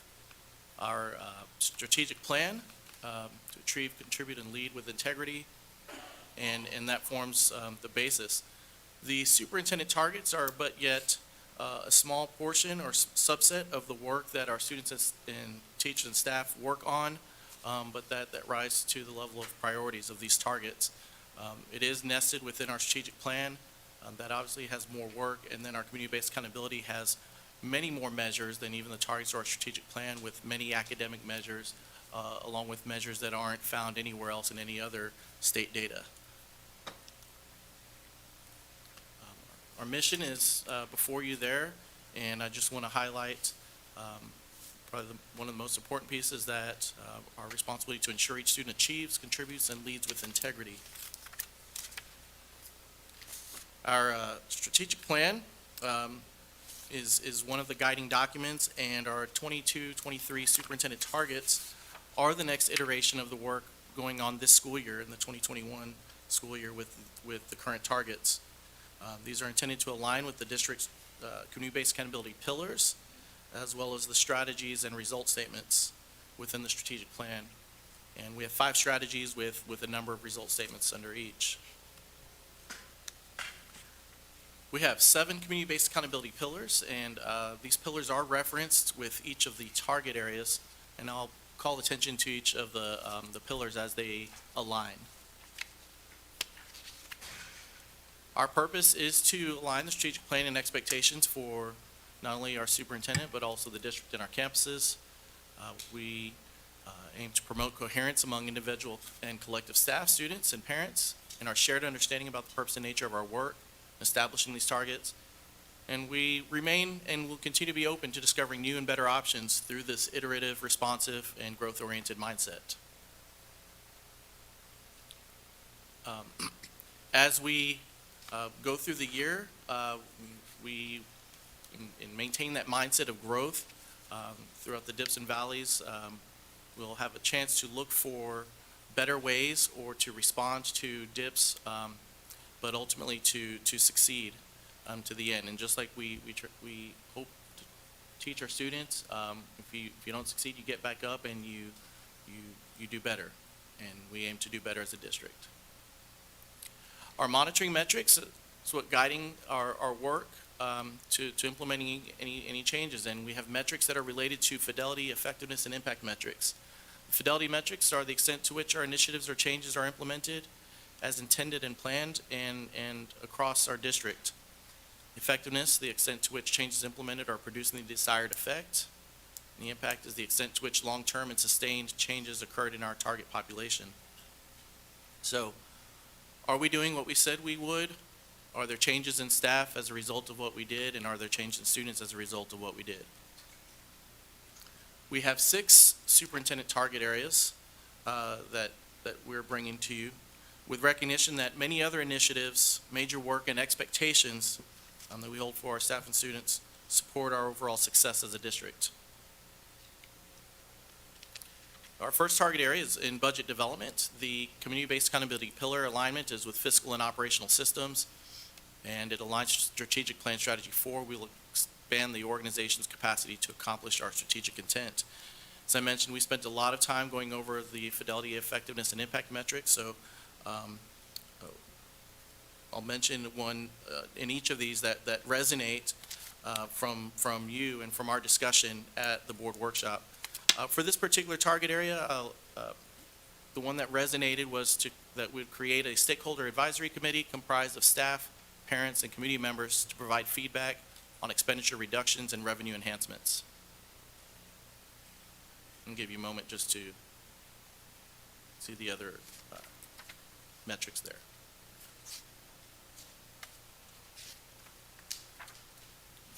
Next target area is on first-time instruction, student academic growth. The alignment to the community-based accountability is engage well-rounded students. Strategic plan strategy 2 is we'll design and implement learning experiences that inspire student growth, student achievement, agency, and growth. The specific result statement aligned to this expanded learning opportunities to foster growth for each learner. One that resonated for this is that 90% of STAR EOC teachers will report participating in professional learning communities, or PLCs, where collaborative groups of teachers identify and clarify essential standards, identify success criteria, and develop checks for understanding. I want to mention this one in particular because although STAR EOC teachers are highlighted here, we have an expectation that all teachers will participate in professional learning communities. However, we do also recognize that some schools have singleton-type courses. For example, a cosmetology teacher won't have necessarily other cosmetology teachers at a high school to collaborate with, although there will be opportunities to participate in PLCs across campuses.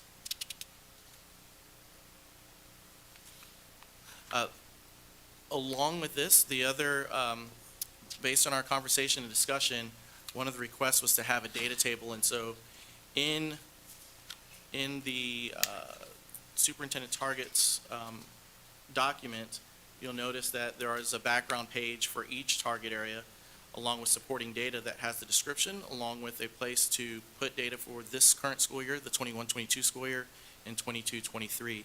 That data will be populated for this school year at the end or at the conclusion of this year, once we have all the data and can populate it. Next target area is first-time instruction, personalized learning. The accountability pillar is engage well-rounded students, and again, strategic plan strategy 2 is designing and implementing learning experiences. The specific result statements, there are 3: expanded learning opportunities to foster growth for each learner, consistent student goal-setting systems to increase reflection and ownership of learning, and learning opportunities to ensure each student achieves high levels of learning. For this particular target area, the metric that stands out is the teachers receive high-quality professional learning tied to providing engaging first-time instruction through personalized learning. In the 21-22 school year, we began with cohort 1, or this wave 1 of 10 elementary schools, and in the next school year, we'll have a wave 2, which is the rest of the elementary schools, including the 3 elementary schools that are integrating robotics, coding, computational thinking. And that integration will be part of the personalized learning initiative. The next target area is also dealing with first-time instruction, instructional best practices, the same pillars and strategy. And the metric that speak to for this one is district and campus staff, such as instructional coaches, teachers, administrators, collaboratively develop a framework relating to teaching and learning at the secondary level and begin professional learning related to the framework. What's great about this is that this framework doesn't have to start from scratch. This framework will be based on the ideas of the Common Learning Framework, the district's CCISD's Common Learning Framework that we had back 2013, 2012, even earlier than that, along with the latest best practices from the latest research that has emerged over the last 10, 12 years.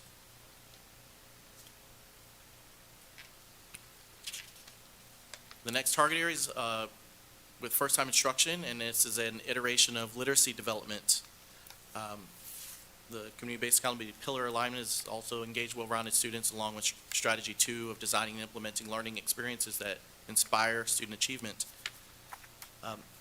The metric that I'll mention here is that growth in student reading proficiency will be demonstrated based on the percentage of students reading on level, as evidenced by amplified composite scores as compared to spring 2021.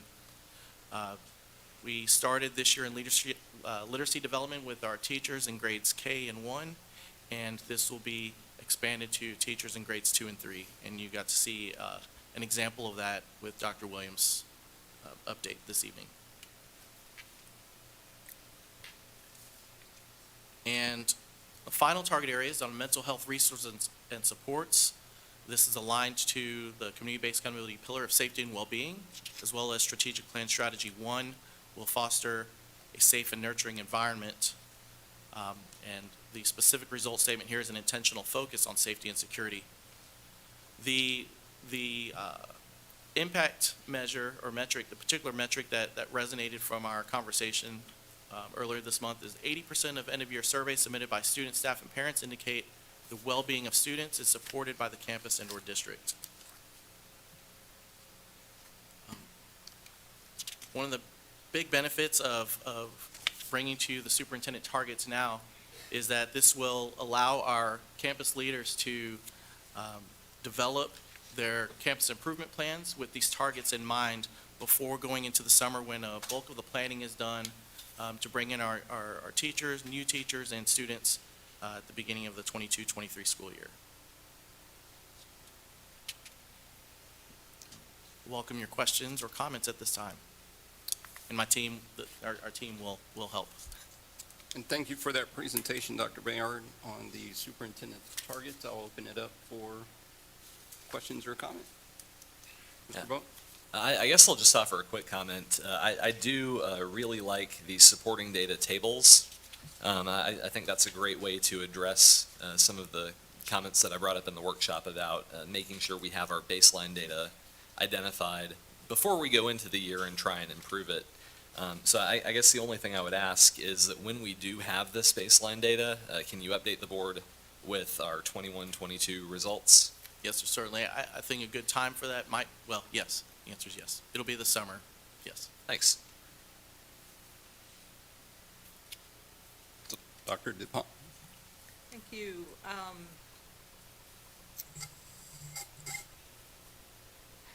I appreciate the change. One of the biggest things I appreciate from this is the change in the process and the change in the timing, because I think that's going to be valuable. I think it'll be valuable being able to have that communication with the campuses. And if I remember correctly, the board actually approves campus plans in early fall, September, or October. And so I'm looking forward to seeing how that whole cycle plays out. I think it would be, one of my biggest things is going back to actually getting updates throughout the year about what's happening with the different targets.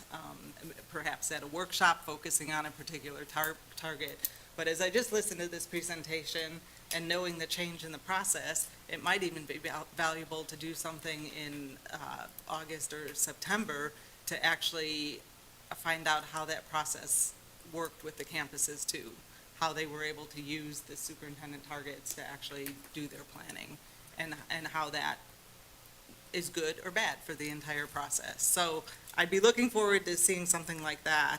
I do want to, I guess the other piece of it is, I like the sheets that had some more information relative to the targets, where one sheet was just the targets, and then the next sheet had some information.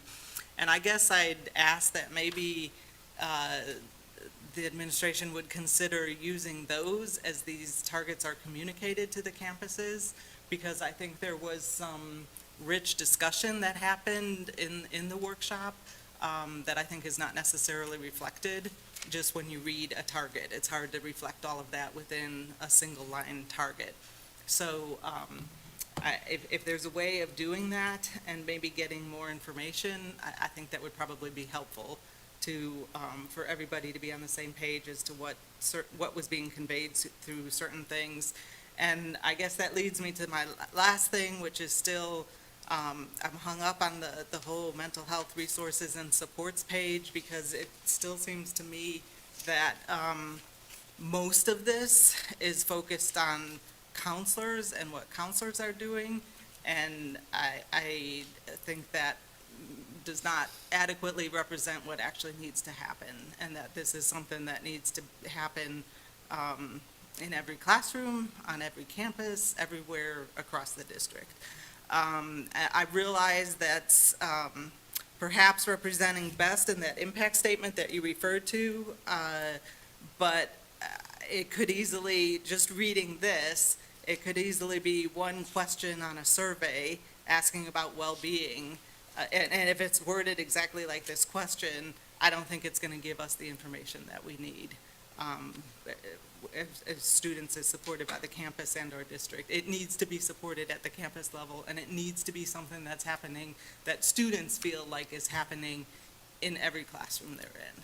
So I appreciate all the things that are being done, because I think there is a lot that needs to be done in terms of the communication, and I know there's a whole plan about that, about the supports that are available, and all of that's important, but I also think that all the other things that we're doing, the importance of those needs to be recognized. Thanks. Thank you, Dr. DuPont. Mr. Sanchez? President Cunningham, just a few comments. I think some of this may have been touched on, but just asking a little bit more information. Dr. Bayard, I think when we had discussed these previously, we talked about the value of seeing the past 3 to 5 years of data with regard to these targets. And I know, as is noted in the packet that we received, it shows it shows a 2-year data set that we would ultimately be completing. But I think as we look for context about our progression, I just don't want to lose sight of that, because it's not reflected in the document that we've had. And I know we've talked about that on multiple occasions. I know multiple trustees have asked about this.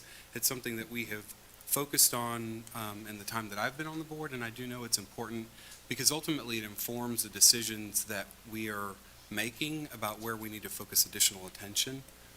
And so 2 years of data is interesting, but it doesn't provide enough information to know what trends we're looking at most closely.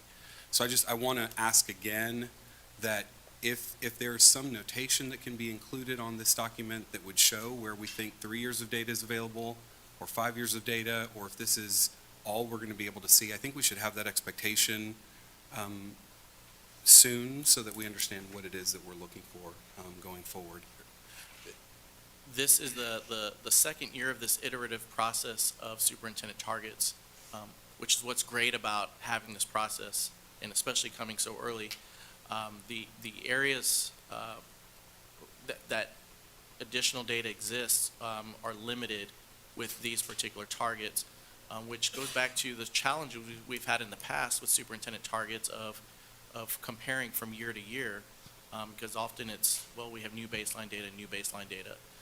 However, the community-based accountability report is one area that, again, it's that larger circle that goes beyond the superintendent targets that we discussed about having additional years of data.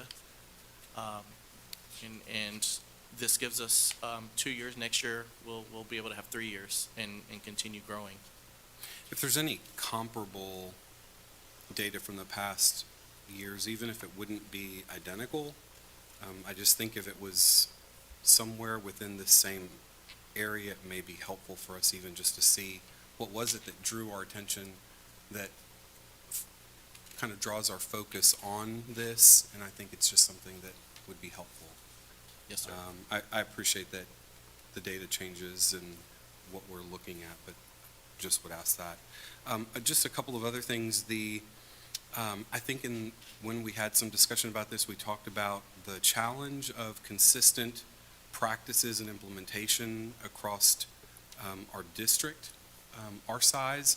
And so thinking about the focus of the target and making sure that as we look at how we're going to be implementing practices, that when we look across elementary schools, or we look across intermediate schools, or we look across high schools, that regardless of the wave that they're a part of, that we have clearly identified steps that we're taking to ensure that there's consistency. And I know that's something else we've talked about in the past, and I know when we focus our efforts on that, I think it's something that we can show that it does make a difference, and I just want to make sure that that's something that's noted as well. And then the final comment is just I also appreciate the inclusion of quantifiable data, measurable outcomes where possible. I think we've also talked in the past that there are some targets and some goals that we will set that is more qualitative, and so just recognizing that where that is also possible, that we'll look for some consistency when we go to report that in the out years. Overall, I think this is helpful. I think it is a set of data and information that focuses some of what we're doing, but I also don't think this is all inclusive, and so I think it's really also important just to recognize that. There's so much more that happens day in and day out, and so thanks to Cabinet and thanks to our teachers and staff and principals across the district that are implementing way more than this, and these are just the highest level things that we're focused on as a district, and so I just want to make sure that I express my thanks for all of the work that goes into pulling this together, but then that's also happening across the district. Thank you. Thank you, Mr. President. Thank you, Mr. Sanchez. Anyone else? And Dr. Bayard, I first of all, I just wanted to address staff. I wanted to thank you for your time and efforts in helping, cultivate the superintendent targets and kind of refine those. Looking at where we started from where we are, I think we're moving in the right direction. And then I wanted to touch on something that Mr. Sanchez mentioned. The data in the range is because testing and some of the TEKs and things like that have changed. And I'm off the top of my head, I think writing, like the writing rubric, I believe for this year. It will in the spring of 2023. Correct. So, but once again, I think hopefully if we can find something comparable or something that, is close to compare, that'll start giving us those data points and that reference. So we can hopefully have a little continuity going forward. Also, the things that I have already seen coming out of the strategic plan, the professional learning communities, the collaboration among staff, I think will go a long way to kind of address that uniformity across the district. And lastly, the one slide, and it was maybe the third or fourth slide to the end that talked about the community-based accountability report, the strategic plan, and then the superintendent. Yep, that's it. I think that's powerful, and that's probably the thing that we talk about, amongst ourselves, is making sure that the school, the principal knows, what the direction and what the directives are. And I think this slide just kind of hits on that. So I wanted to thank you for the presentation, and once again, I wanted to thank staff for, the time and effort that they put into trying to accommodate and give us what we want. So thank you. Well, thank you. I'm just the messenger, but it is a full team effort with Cabinet, and I'm appreciative for my colleagues. I have one more statement. Dr. DuPont? I'm sorry, I have to come back to it because I think Mr. Sanchez mentioned it, Mr. Cunningham mentioned it, and coming back to this slide, I think that's probably the most important part about all of this, because yes, we're in this exercise, and right now we're focused on the superintendent targets and setting those, but that cannot be independent of everything else in this slide. And I think we always have to come back to here, if for no other reason than even what Mr. Sanchez said about all of the other things that are going on and are being measured, and a lot of that's in the community-based accountability, and to keep us aligned through the strategic plan and what we're trying to accomplish. So thank you both for recognizing that too, and I hope that we always come back to this when we're thinking about all of this. Mr. Bowen? Yeah, and I guess just a quick point on that. It is kind of interesting when you look at the superintendent targets. Of the 6 targets, one of them addresses strategy 4, which is about organizational capacity. One of them addresses strategy 1, which I don't have the slide in front of me that has all of the strategies, but I can get to it. But 4 of them address strategy 2, which is we will design and implement learning experiences that inspire student achievement, agency, and growth. Of the 5 strategies, that is the single strategy that actually has to do with academic instruction. And 4 of our 6 superintendent targets address that one strategy. So I do think it's good that most of our superintendent targets address academic instruction, but it kind of makes me think maybe we need to revisit our strategy to create more of an emphasis there on academic instruction, because it seems like every time we go into this process of setting targets, that's what we expect from the school district. And I think it's also what parents and the community expect from the school district. So whether we let ourselves get all the way to the end of our strategic planning cycle before we revisit it or not, maybe we do need to stop and think about the fact that what we're holding the superintendent accountable to, according to these strategies, is the learning that happens in the classroom. And that is such a small part of our strategic plan, which makes me think the strategic plan needs to change, not the strategies. I think the strategies are headed in the right direction, and we're seeing a lot of progress because of them, or the targets, I mean. The strategies are all-encompassing and vague, and maybe need to be more targeted as well. So I think the strategic planning conversation is never over. And maybe something like this should motivate us to take a closer look at it. Thank you, Mr. Bowen. I wouldn't mind giving just a little bit different perspective on that. I do think we do need to go back and look at it, and at the time that we had our workshop, I had actually gone back and looked too. And I think what's also important is not just looking at right now which of those strategies that we have targets under, but also going back through the last few years since we've had the strategic plan in place, and looking at what we've actually addressed, the action plans that have been addressed within the strategic plan. I think we always have to remember that the strategic plan was put together as a community effort and by the community. And so all of the things in here And all of the things in here are important. All of the things were deemed important as this strategic plan was put together. I do think there are things that we need to focus on more, if nothing else, just asking for data, for results. And I think that's part of why we always come back to the community-based accountability, because some of that data is within the community-based accountability. So, again, this can't just be looked at independently, but we have to look at it with a strategic plan, with community-based accountability, and with the other measures that are looked at in terms of student outcomes and student performance, so. Thank you. Thank you both for your comments. You too, Mr. Sanchez, thank you for your comments. If there's no further comment, I'll call for a motion. Mr. President, I move that we accept the superintendent's recommendation that the Board of Trustees approve the 2022-2023 superintendent targets as presented. And thank you, Mr. Sanchez, for that motion. Do I have a second? I'll second. Thank you, Mr. Cottrell. Seeing no further comment, I'll call for a vote. All in favor, please raise your hand. And the motion carries unanimously. And Dr. Bayard moves, and here comes Mr. Harden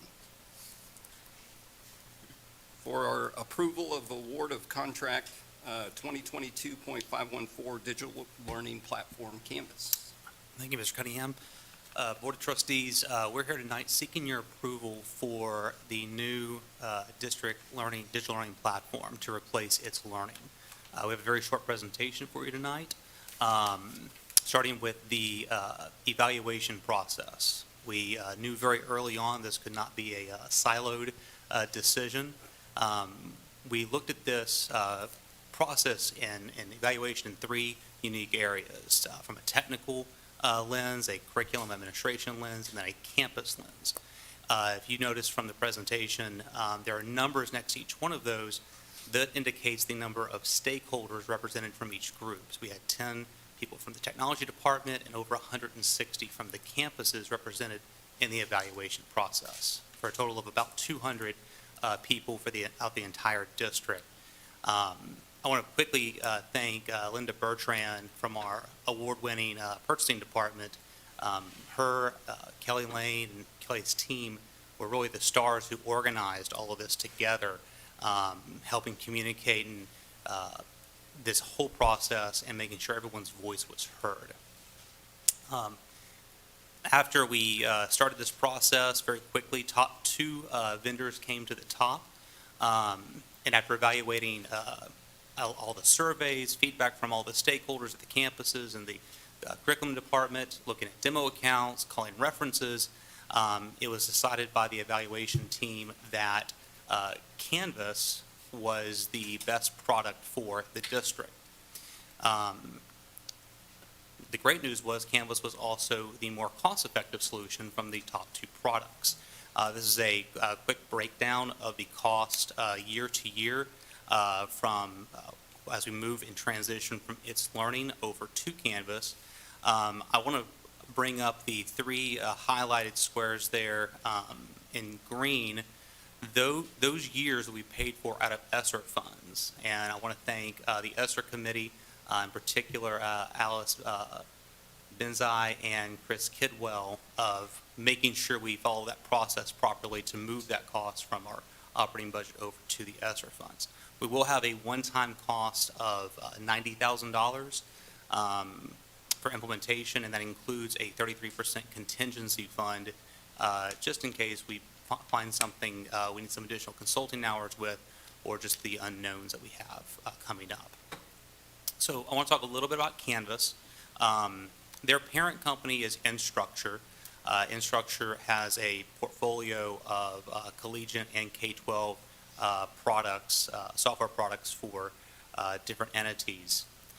Canvas, very similar to It's Learning in that aspect that it is a true digital learning platform where we house our content, course information, assessment information, just the one place that students, teachers, and parents can go for the curriculum. Instructure and Canvas had a very big presence in Texas in K-12.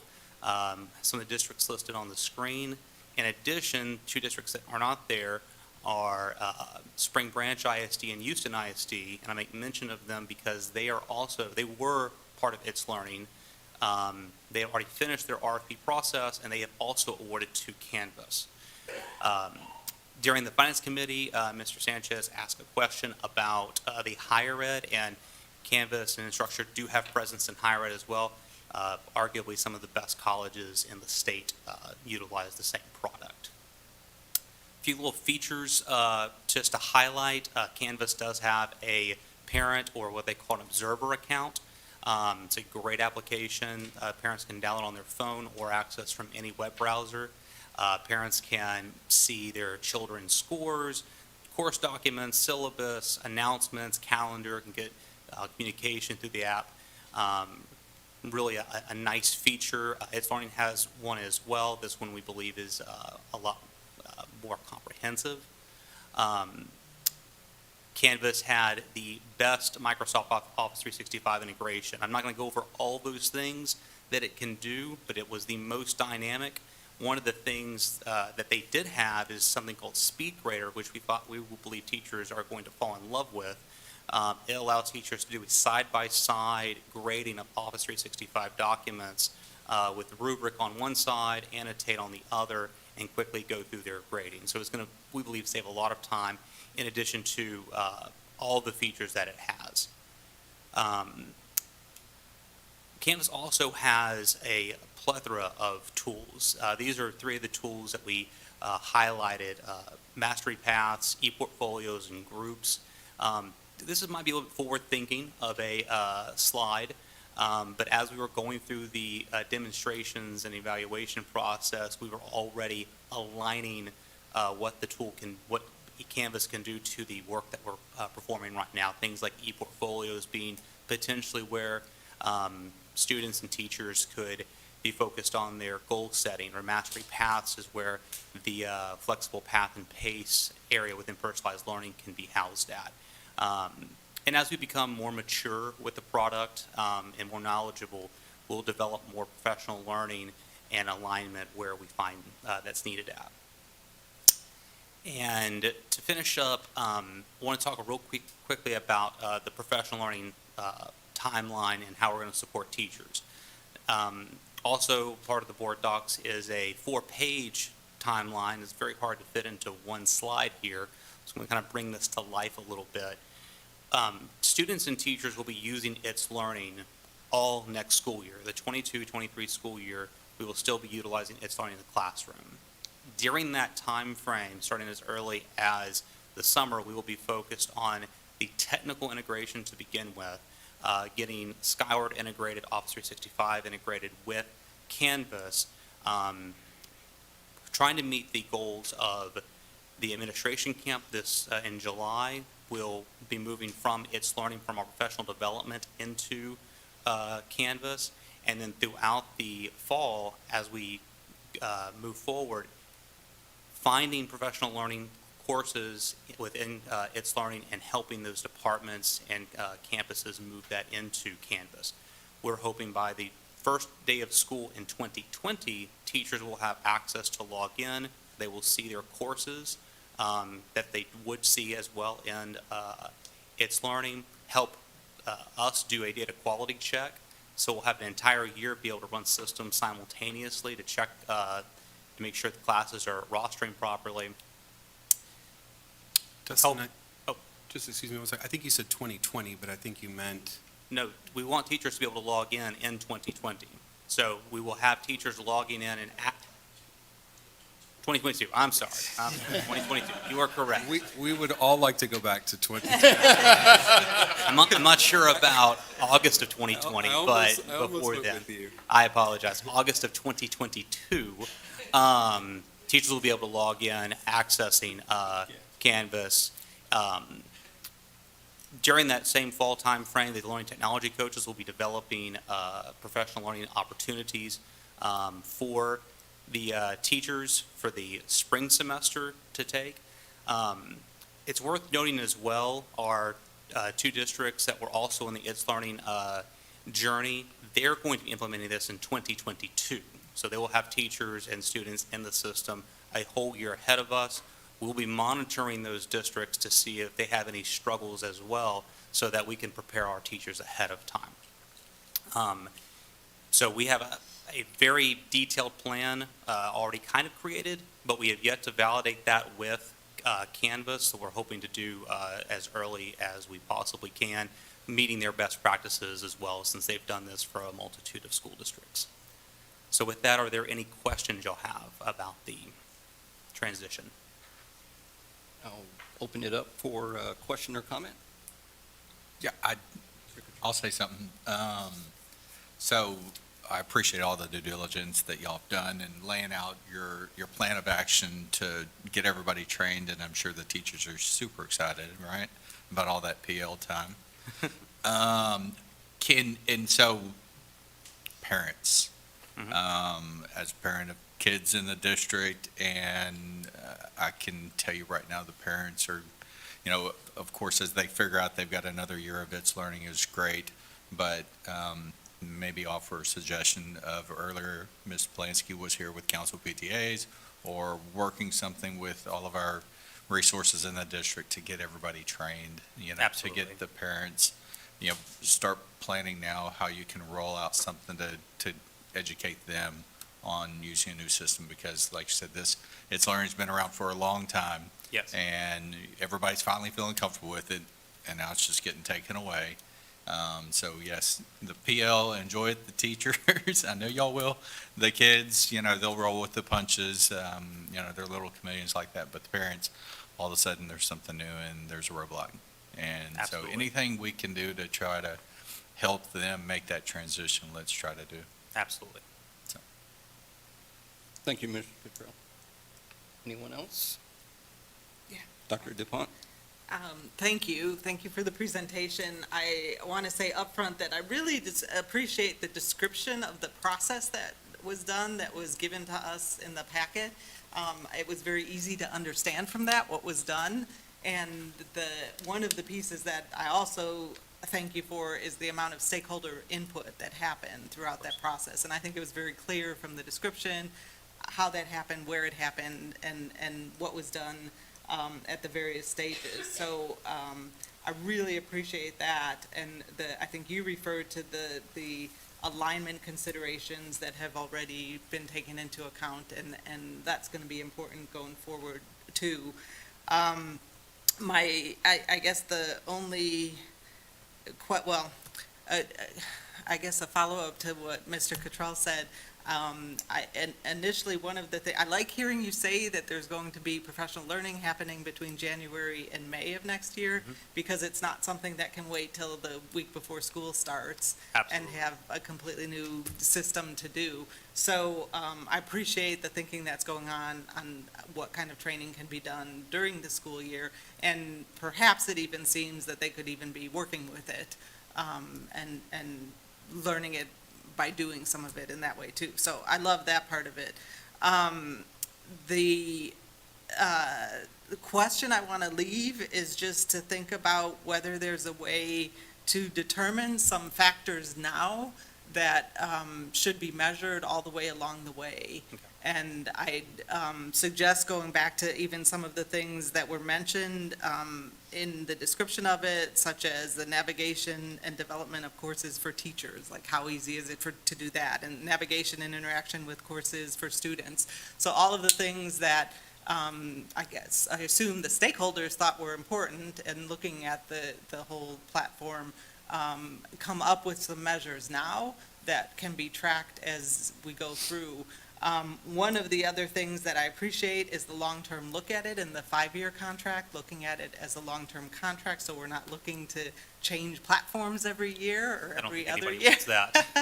And so, but I think having a way that you're monitoring the system and knowing what you're getting from the system and knowing if it's meeting your requirements and what you're trying to do, if that happens up front, it'll just be that much easier to do it through the 5 years and adjust what we need to adjust as we go through those 5 years. So, and the only other thing I have is I was wondering if there's a way for students, particularly, maybe even parents, but for students, to be involved in that process of testing and getting feedback from them.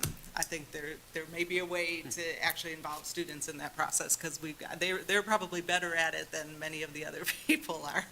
Would agree with So- that. We'll definitely look into that. Thank you.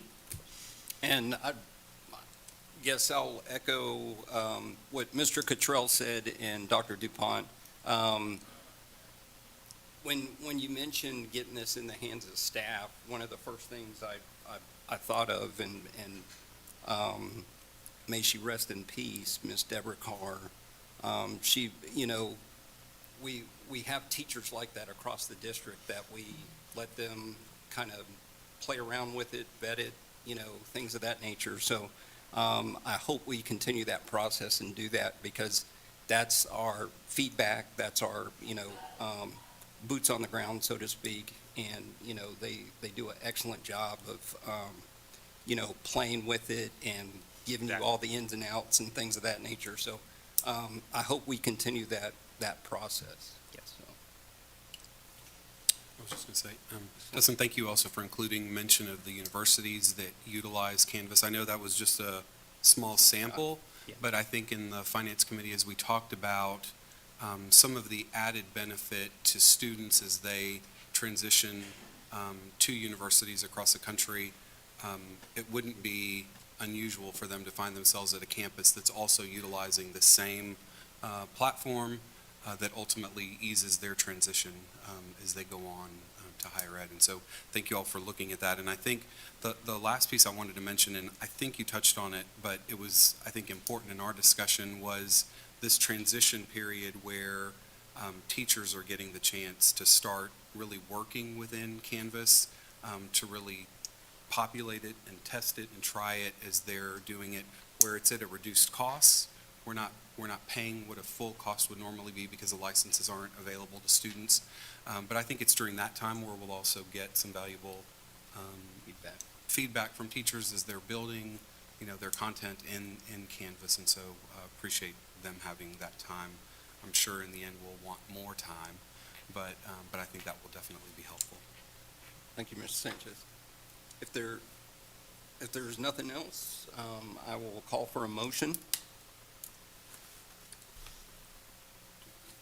Mr. President, Mr. Bowen? I move that we approve the recommendation of the Superintendent of the Board of Trustees.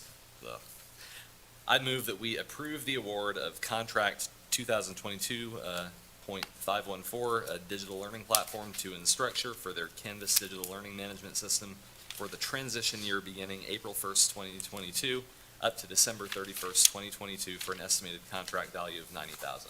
And thank you for that mouthful, Mr. Bowen. Do I have a second? Thank you, Mr. Sanchez, for that second. And seeing no further comment, I'll call for a vote. All in favor, please raise your hand. And the motion carries unanimously. Thank you for that presentation, Mr. Harden. And next, we will move on to item D. Consider approval of DMA local professional development required staff development.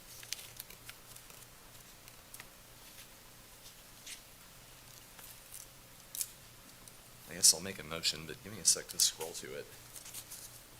190. Yep.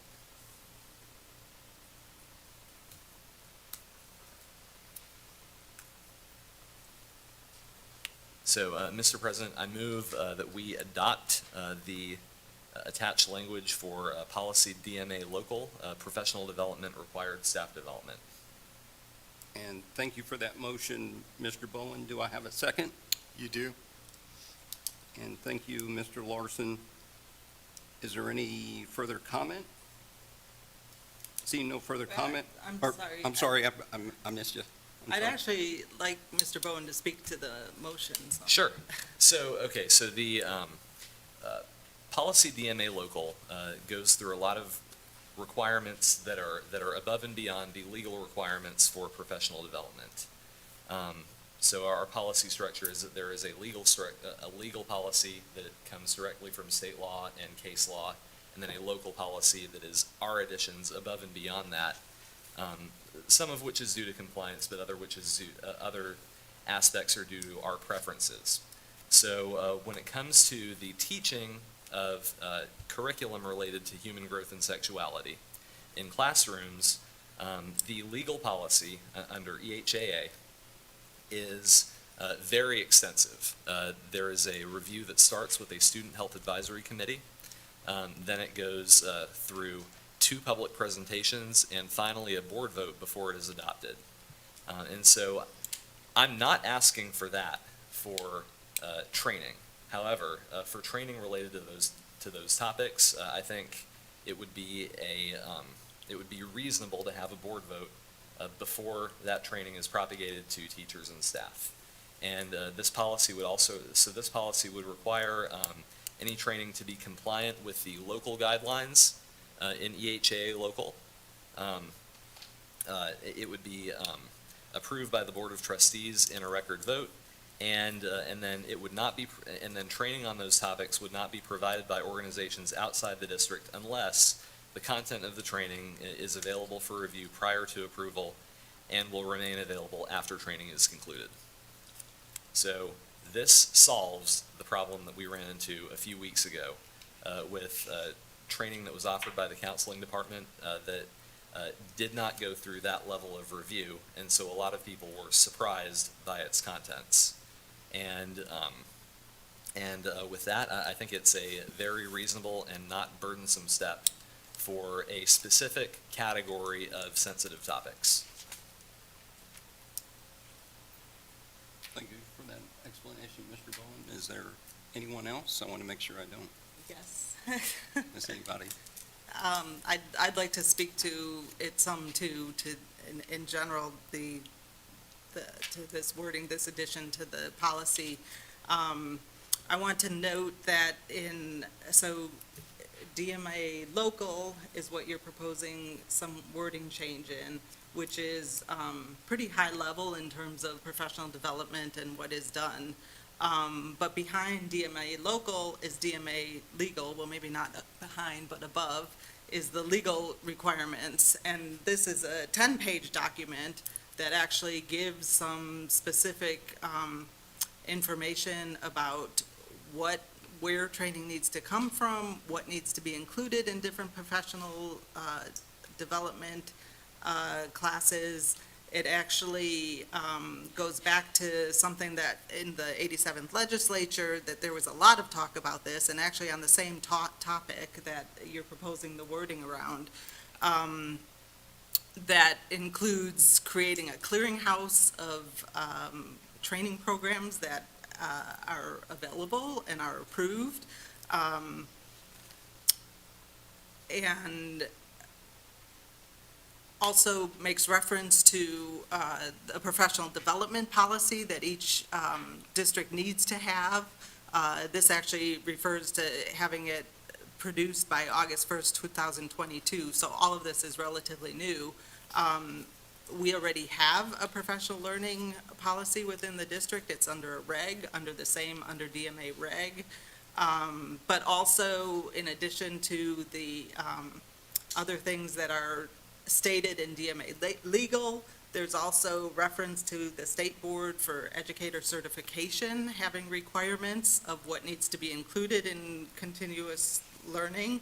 And again, and this group there are things that are presented to this group, and that group presents to TEA and to the Texas Code. So there are a whole lot of legal requirements that are already presented, and some of them do cover the topic of human growth and development and sexuality. And then there's our 25-page professional learning plan that actually addresses courses that are offered, when they're offered, how they're to be offered, what gets credit, what doesn't get credit. So all of that is within DMA. And then going to EHAA, which is the policy that you reference, there's a local and a legal for this also. The local policy for this is also relatively short, but it does refer to informing parents and how the parents are involved in that. EHAA legal is actually a 12-page document that covers different requirements also for how things are to be done. And as you noted, there's actually specific information about how something goes through adoption, how curriculum goes through adoption. But I'll also note that when it goes into that section on the content of human sexuality instruction, it says that curriculum materials, in quotes, includes the curriculum, teacher training materials, and any other materials used in providing instruction. So not only is it the curriculum materials that need to go through the entire process, but it is the associated teacher training materials and other materials also. So this, and that process involves going to the shack and convening the shack to look at those materials. And then after the board's adoption of a resolution from the shack, there's 2 public meetings regarding the curriculum materials and adopting recommendations, and then it goes back to the board. So it's again, pulling in the community input, the parent input. There's ways for all of that to happen. And in fact, they're required by law, because this is in EHAA legal. So all of those things are within EHAA legal, and there are other things within the Texas Education Code on top of that that refer to the training that all the teachers get, counselors get, all of that is provided. So if I look at the wording that was proposed here, the first sentence dealt with training and staff development related to the topics of human growth and development and sexuality shall comply with the guidelines set forth in policy EHAA local. I think that this is already, as I've gone through, this is already very well defined in EHAA legal, with 3.5 pages of a 12-page policy devoted to the content of human sexuality instruction. Additional pages are devoted to requirements around a coordinated health program, which I didn't even talk about as I was going through there, but also included in that coordinated health program is the counseling program that's required that we follow too. There's additional guidelines for curriculum and training related to this topic set forth in the 10-page legal policy for DMA, along with a 25-page local professional learning plan and additional requirements defined by Texas Education Code and State Board for Educator Certification. The second sentence that says any training to be offered to staff on these topics must be approved by the Board of Trustees by a record vote at a public meeting. As I see it, this wording as is, the way written, abuses policy by writing in a management role for the board, which contradicts the definition of board governance at every level. I know I do not have the knowledge, expertise, or experience to define what training should be provided in terms of content. None of us do. We also don't have the knowledge of education code, State Board for Educator Certification requirements, or any other legal requirements, which I've already pointed out are quite numerous, to know whether we would be following the law. There are also ample legal requirements in the legal policy defining both content providers as well as our local policy or professional learning plan. And I'd also note that EHAA legal already requires the board vote for this subject, for this area, in the correct way by bringing in various stakeholders through the shack, a public review of proposed materials, and a record vote based on the input from the shack and community, not based on our own individual opinions. And then the third sentence, training on these topics shall not be provided by organizations outside the district unless the contents of the training are available for review prior to approval and will remain available after training is concluded. This actually, there are also things, legal requirements and TEA requirements around this aspect of it.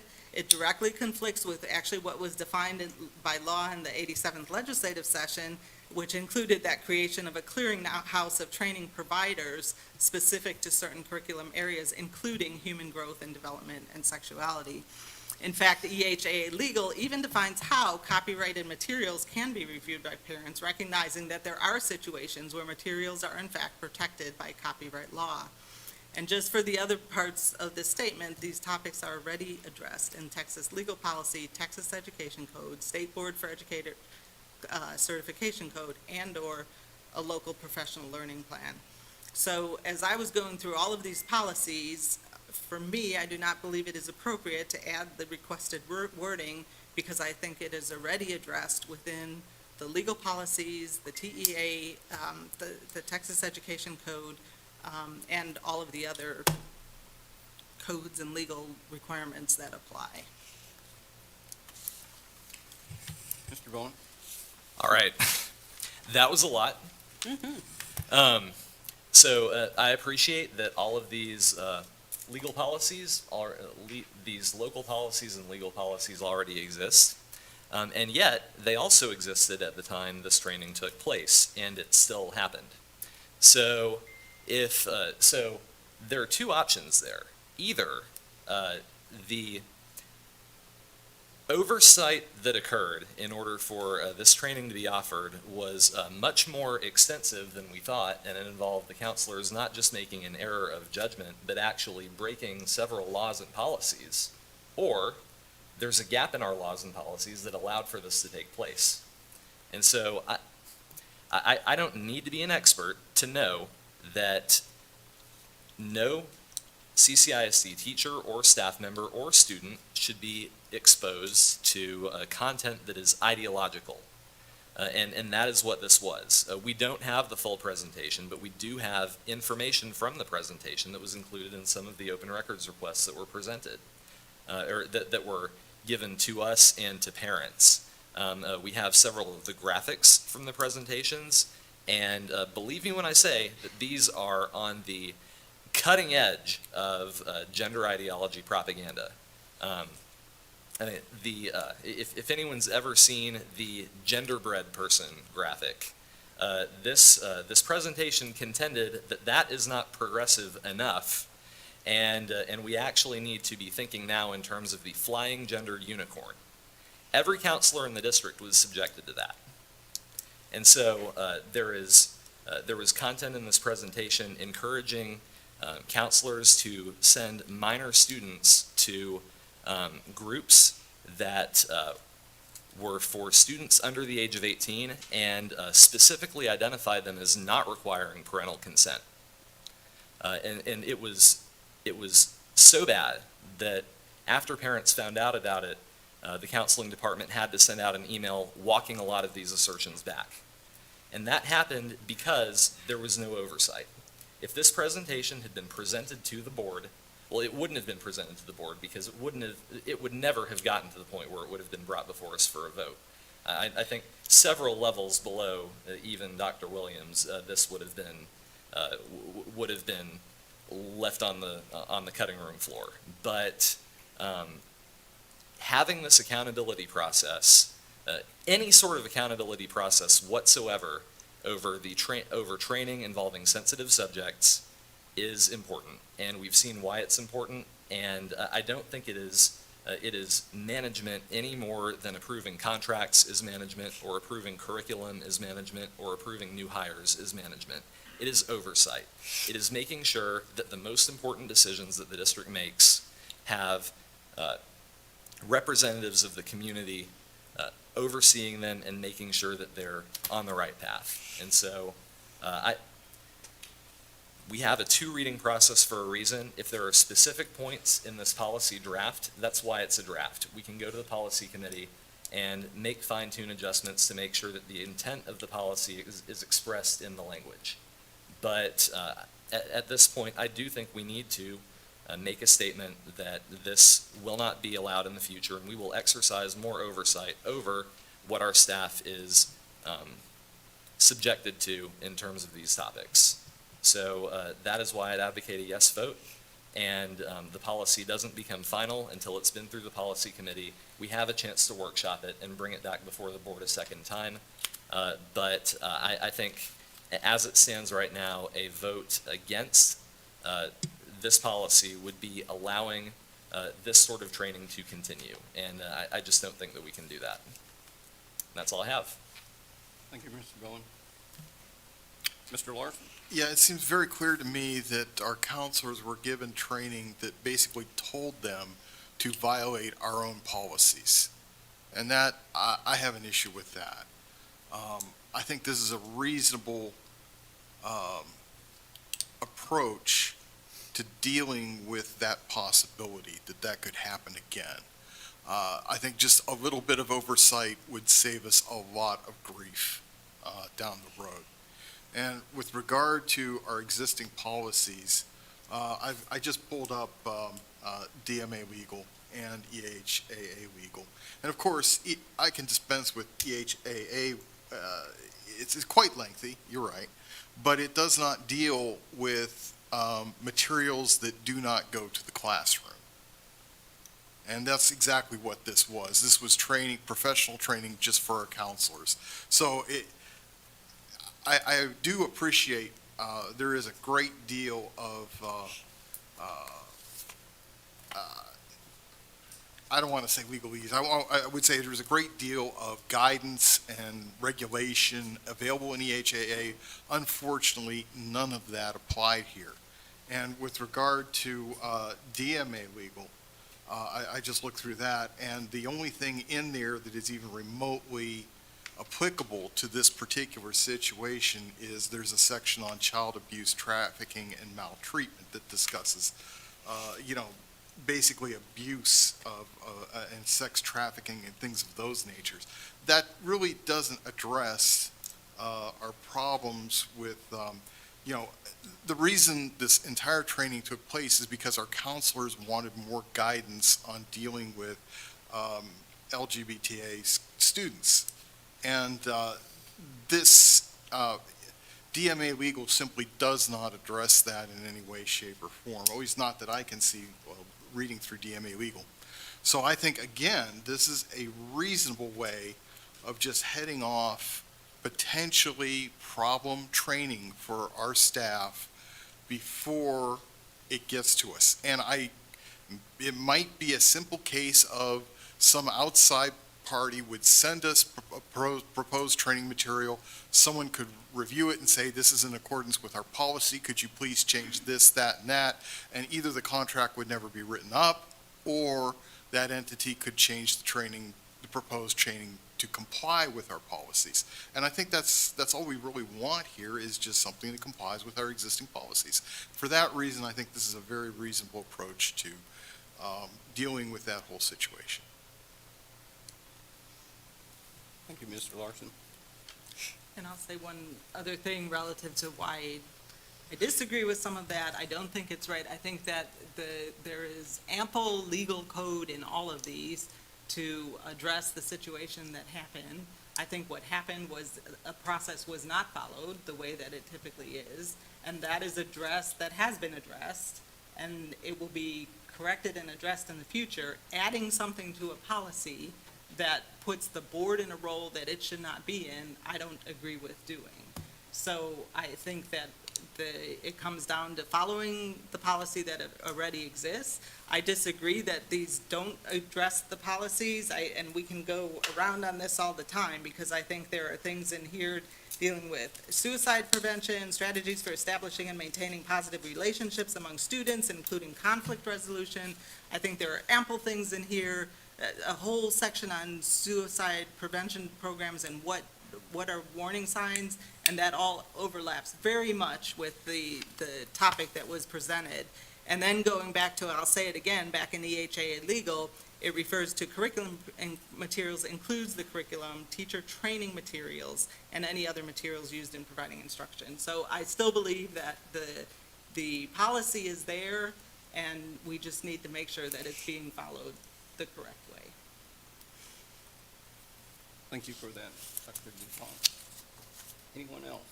Mr. Sanchez, Ms. Davis? I think some of our public commenters tonight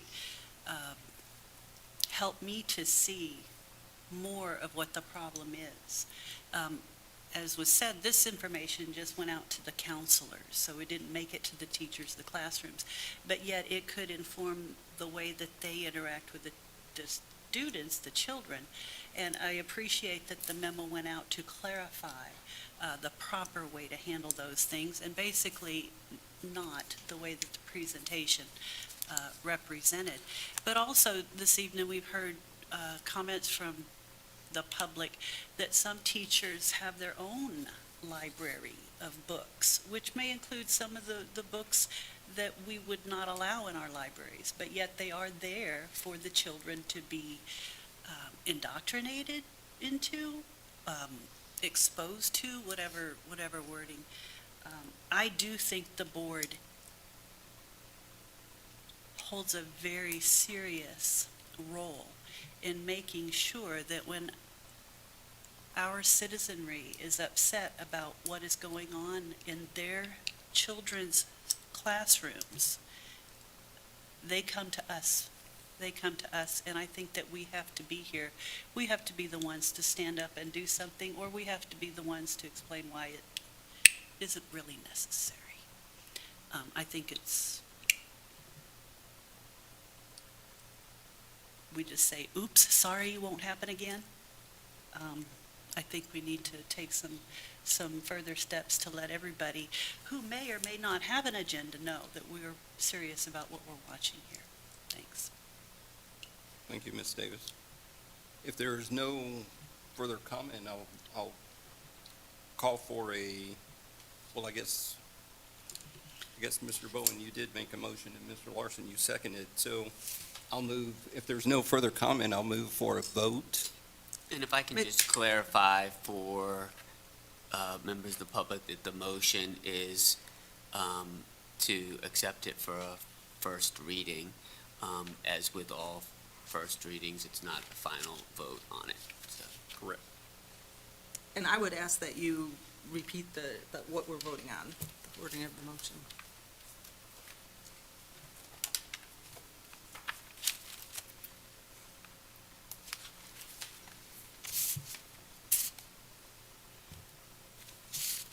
Okay, we're voting on to consider the approval of DMA local professional development / required staff development as presented by the revision. You don't want me to read the whole, Yeah, do you? I would. Okay. And the addition was training relative to human growth and development and sexuality. The amendment reads, training and staff development related to the topics of human growth and development and sexuality shall comply with the guidelines set forth in policy EHAA local. Any training to be offered to staff on these topics must be approved by the Board of Trustees by a record vote at a public meeting. Training on these topics shall not be provided by organizations outside the district unless the contents of the training are available for review prior to approval and will remain available after training is concluded. So that's what we're voting on, is a first reading to approve the first reading of this amended DMA local. So if there's no further comment, I'll call for a vote. All in favor, please raise your right hand. And 3 in favor, all opposed. So the motion does not pass.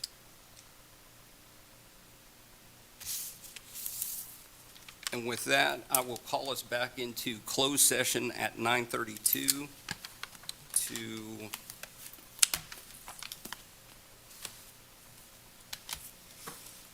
to address 10C, to address 10C.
Do I have a motion on item 10C? Mr. President, Mr. Bowen? I move that the board accept the hearing officer's recommendation and the finding of facts contained in her recommendation and deny any other remedies. Thank you, Mr. Bowen. Do I have a second? Mr. Sanchez, thank you for the second. If there's no comment, I'll call for a vote. I do want to comment. Yes, sir. Because I do, and normally after grievance hearings, we don't comment, but there are some things I do want to point out about this recommendation. Because I want to make sure that there's not the perception that the board kicked this over to a lawyer to hear a case and then is accepting a recommendation that tells us we did nothing wrong. The recommendation actually does go into pretty good detail about what the procedures are in the Open Meetings Act, what our gaps are as a board, and it does find that portions of President Cunningham's comments fit within the recognition of the portion of the meeting, but other portions did not and should have been posted in accordance with the Texas Open Meetings Act. So I think with that in mind, this is something we need to take very seriously. This is an opportunity for growth for us as a board. I think maybe a time to stop and reflect about how we've allowed our practices to drift and find our way back to looking at what the rules say and making sure we stay within them. And so while what the grievance asked for is not something we can deliver, because we don't have the power to compel anything or to require anyone to resign or even to change the composition of the officer team, I do think it is still something we should take very seriously and use as an opportunity to do better in the future. So that's all I have to say. Thank you for those comments, Mr. Bowen. I appreciate those. Does anybody else want to comment? Seeing no further comment, I'll call for a vote. All in favor, please raise your right hand. And all opposed? And 2 abstaining. So the motion passes 4, and actually we had 3 abstaining. So the motion carries 4. 3 abstain? Well, I think Dr. DuPont would not count as an abstention because she's And one not absent. present. Right, So, 1 yeah. absent. So, Okay. 4 in support, 2 2 abstentions. Two 2 abstains. abstentions. and 1 absent. And 1 absent. Yeah. Okay. All right. Did we confuse you? Okay. And with no further business before the board, I call us convened at 10:20.